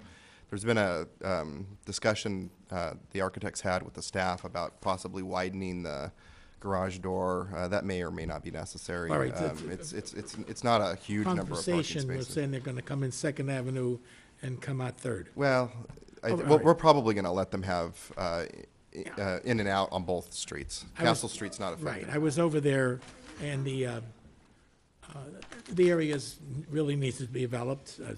I was here in 1985 when it was a greenhouse, and they're gonna have a lot of fun digging in the soil. But anyway, one of the things I'm gonna bring up, because I know it's gonna come from the people, a lot of people were parking all along Third and all along Castle, because it's been a vacant lot. I'm not saying that we can resolve it. I'm just telling it it's going to develop, and those 22 or 30 cars that parked there have been parking there since 1982. So just to let everybody know, we're well aware that once you lose the vacant lot to the condominium, even though they have their own parking, the street parking is probably going to be restricted. Well, Or the curbed. street parking theoretically would not be impacted. Each of the units provides two parking spaces. We're trying to keep that the garage entrances to a minimal dimension. Usually for 20, I think they propose a 16-foot entry. That ought to be sufficient. No, I'm just bringing up to us. Yeah. Get it out of the way that, The I know on-street that parking was would- going to be the answer. Yeah. I just want the people on TV and here to see that, don't worry, parking is taken care of. Thank you. If I may. Just point of information, Michael. These in lieu fees that are paid, do those, what are they used for? Do they just go into the general fund? No, those are put in a fund that's specifically earmarked for the provision of affordable housing, whether that be, you know, the city contributing toward a project or acquiring land in the future. They don't go right to the general. Gotcha. That's good. Any other commissioners, questions? Okay, we do have a few cards. With the permission of my fellow commissioners, I would like to open this matter up for So public moved. hearing. Do it. Thank you. All right, first card we have, Mr. Richard Rochetta, Hillside Homeowners. Was that Hillside? Yeah, one of the concerns we have is if the cars are coming out, no matter which way you decide that they come out, there's no traffic control on Castle and Second and Third. If there's going to be a lot more traffic coming out, there's no stop signs, no four ways there. There's one on Third. Right. So, and I don't know if it would be the obligation of the developer to pay for some 4x4s and stop signs, but I think the city should, it should be recommended that the city put at least on those two streets there, because now you're going to get more traffic now. People are going on Mission Street, going on Hillside on there. So that's the one thing. That's about the only comment I have, other than making sure that there's no way that they can use that inside for storage. If it's for parking, it should be for parking. Get them off the streets and in there. And we're probably gonna have more cars anyway. But that's the one concern, that you don't want to use those or being blocking off and using them for storage. That's about the only, I don't live there, I travel on there, but there might be some other comments that you might want to listen to. Rich, in other words, you're saying in essence that you would like the city to require their CC&Rs to reflect that the garage spaces cannot be used for storage. If that's what needs to be done, definitely on that. Right. And that the city, I don't know if the developer would be paying for stop sign, we're not talking about stop lights, but stop signs there, or the city should put up some 4x4s and some stop signs on there. It shouldn't be too much of an expense. Thank you. It's all right.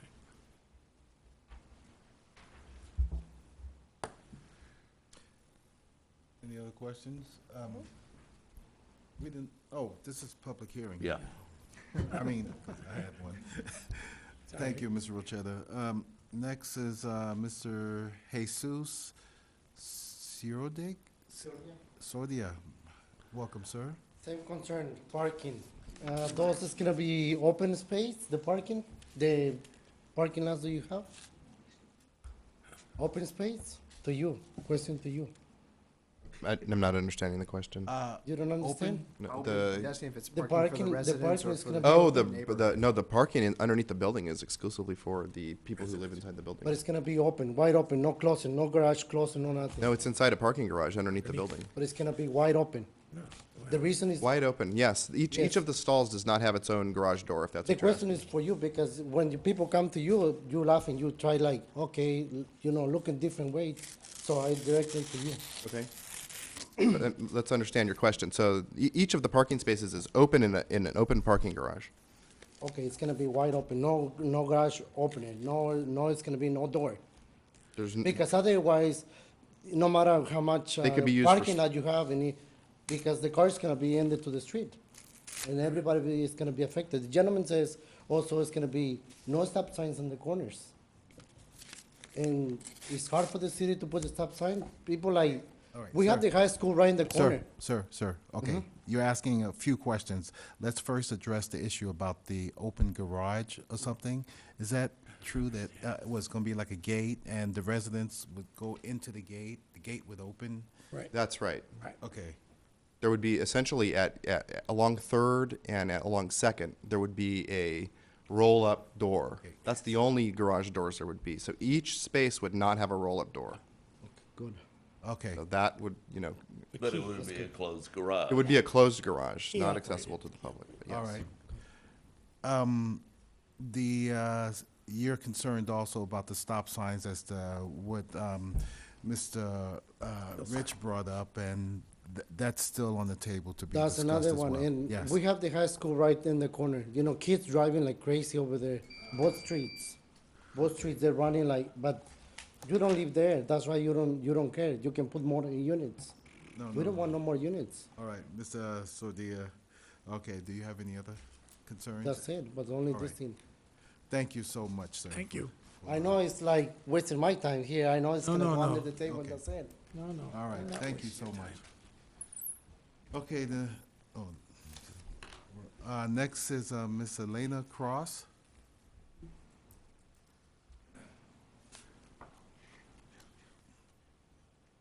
We will be living right next door to this monstrosity. It's huge. Way too huge for that area. The rooftop decks will look right down into my yard. I like to sit outside on my little deck. Won't be able to do that. And what about, where will they be picking up the trash? They pick up Monday, Wednesday, and Friday at apartments around the corner from us, and it's very, very noisy. And as for 2 cars per unit, we all know if there's a 2-bedroom unit, there's gonna be at least 6 or 8 people in there that are gonna have cars. There's 2 houses around the corner from us that had 2 bedrooms. The city has allowed them to put in-law units downstairs. There's no parking now. We have to keep our cars in our driveway. Our guests can't park anywhere. Our family can't park anywhere. It's even a quality of life. The back fence will go right against my house. That'll be their backyards, if I understand this picture right. That's gonna be very noisy. Our bedrooms are there. And where is the trash gonna be picked up at? 2nd Avenue, 3rd Avenue?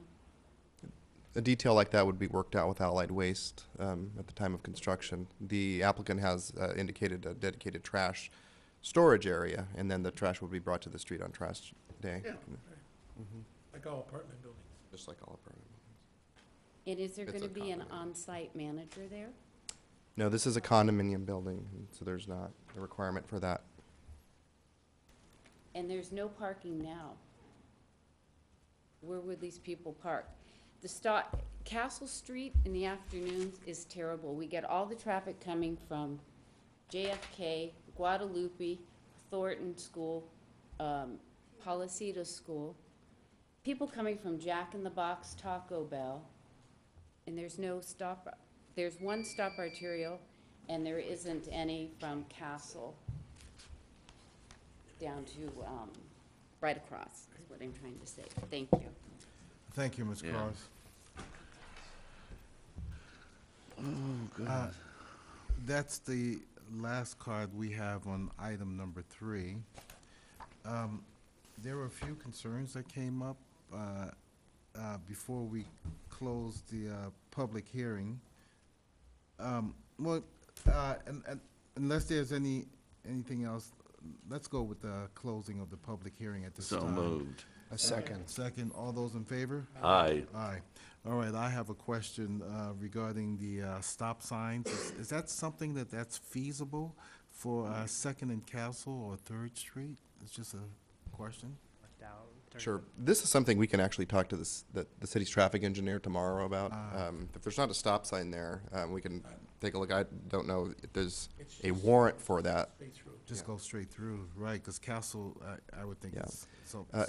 It's highly unlikely, however, that this project itself would be triggering the need for that. And so to condition this project to put it in, even though, I mean, the cost of that's fairly minimal. Yes. It's something that needs to be warranted, and the city traffic engineer could tell us that pretty Well, he would quickly. have to study the flow of traffic from the Sure. schools and everything, and then Well, we also have from oral testimony from one of the residents that this is apparently a very busy street at times, so it might actually be warranted before any units are added.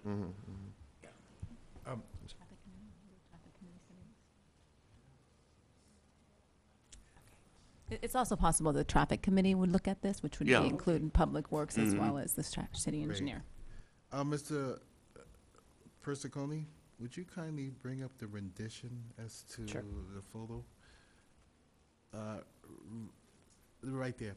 Would there be egress to the units from that side? In other words, I see stairs there. Can they come Yeah. out? Yes. So it's Yes. a, to 3rd and Okay, so it's a possibility that folks may not park in the back or downstairs, but they'll park out there on the street. Well, Possibility. if they've got an open space in the garage, I doubt they would, but yeah. They've paid for 2 It parking depends, spaces. yeah, yeah. That's what, yeah, when they buy their condominium. But if you've got 3 cars, one of them's gonna have to go somewhere outside. Yeah. But the city doesn't, excuse me, I'm sorry, the city doesn't do any inspections Right. to make so- sure that the condominium person is not using it for storage, or do they? Well, I think the storage aspect, I mean, somebody, that's just a vision. And the, my thought. we should mention the applicants also here that can answer specific questions about the, the parking spaces and Well, how they I be. think we can take care of using a parking space for storage by adding. Oh, absolutely. That requirement in the CC. Put it right in the CCNRs. I don't think anybody would They object to that. must be used for parking. Yeah, That's absolutely. fine with me. Yeah, I think that handles that. Mm-hmm. Okay, great. All right, moving So actually, I sit on the HOA right board. along. We do monitor parking inside Oh, yeah. garages. Be a CCNR violation. So, yeah. So, We'd like to recommend that the Planning Commission forward to the City Council the following recommendation. Adopt the findings as outlined herein. Oh, I move. Second. Thank you. It's a missing line there. Dozed off somewhere. All those in favor say aye. Aye. Affirm the environmental assessment. I need a motion. So moved. Second. All those in favor say aye. Aye. 6, approve major subdivision sub dash 5 dash 15 dash 10875, use permit UPR dash 10 dash 15 dash 11699, and design review DR dash 5 dash 15 dash 10877, subject to the conditions of approval identified herein being amended to include The provision in the CCNRs. provision in the CCNRs to, ensure that parking spaces are used for parking and not for storage. So moved. Second. roll call, please. Talerico, Yes. Crump, Yes. Edelman, Yes. Satori, Yes. Sylvester. Yes. Motion passed, and I assume this is going before December 14th? Okay, thank you. December 14th. All right. I hope council brings sleeping bags. Santa Claus is coming. Oh, We of had, course. we had to go through this, so. Yes, that's why I made sure I suggested that they, Oh. you know, if we had. The last item is item number 4. Oh, please, Jesus. Use permit UPR dash 10 dash 15 dash 11736. And Mr. Longhausen, you have the floor. Did you change the machine? Yeah. So this application is a variance. Let me just reboot this real quick. You can just wait 2 minutes. Yes, we can wait. Thank you. I'll charge you by the hour. You remember me. You're gonna double your rate? You're gonna double your rate, charging by the hour for going Yeah. over? $1.45. Well, after 8:30, my bedtime, I charge It's time double and a half. time. I'm missing my scotch. It's time and a half. That's what we need to have with the water, a good single malt. Single malt, I'm with you. Or as my friend who lives in Scotland would tell you, there's no such thing as scotch. That's whiskey. That's right. I forgot that. Oh, did they put the heat up and I'm dying? You want? Okay, thank you. I thought I was getting flashes.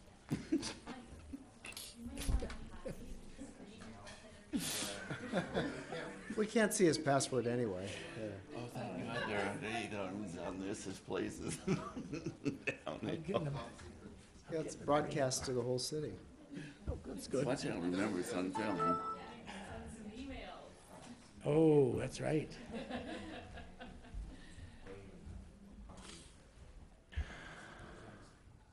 Oh, goody, let's see those emails. 60 Minutes next week. Pretty About that. pictures. Click, okay. There you go. Click again. Click.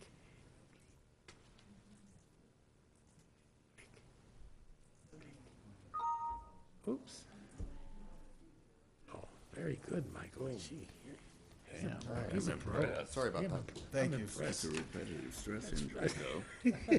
So this is a use permit request. It's actually a sign program. The city allows deviations from the regular sign regulations when they make sense via a sign program. And in the case of 505 Skyline, a service station that's presently under construction, we have directed the applicant to apply for a sign program to allow for some additional signage. And we'll go over the reasons why we think it makes sense. You're probably familiar with the site. It's at the southeast corner of Skyline Drive and Westmore Avenue. Adjacent uses are residential, single-family detached homes. Highway 35 lies to the east of the site. The view, the overhead shows a view, and what we're trying to show here is some of the issues of visibility for the sign, that the signs that are proposed. Visibility from southbound Highway 35 is not a problem, but when we look at the northbound direction, and it's kind of hard to see, and maybe that's the point, is that the building that's under construction here, you can see the wood frame. The sign would actually be behind it, so at the current height regulation, which is 22 feet, the sign would be obscured by the building. And so, of course, the applicant's in the job of selling gasoline to people who are traveling by, and they need to know there's a gasoline station there. So we've directed that he apply for a sign program, and that's what we're looking at tonight. The existing condition at the intersection is that there is an existing Skyline Plaza itself has it's a highway-oriented sign. This sign exceeds actually 30 feet in its current condition. So there's some precedence for allowing some taller signs in the area. The Valero station, and that's what it's proposed to be branded as, a sign would actually be located again behind this wood frame construction, but would project over the height of the building so as to allow for highway or freeway visibility. This is an overview of the sign program. There are a number of signs that are included inside the program. The only ones that don't comply with the allowed zoning ordinance sign regulations are the height of the Valero sign, the size of it as proposed. The applicants proposed a reader board sign here, which we are recommending that not be allowed. But the monument sign, these other signs actually already comply with the sign regulations. So this is a sign program overview. We're not going to go through each one of these numbers, but the applicants proposed a pretty large deviation from the allowable sign area. This is what this table shows the planning commissioners, what's allowed and what's proposed, and what we've recommended. And so we've actually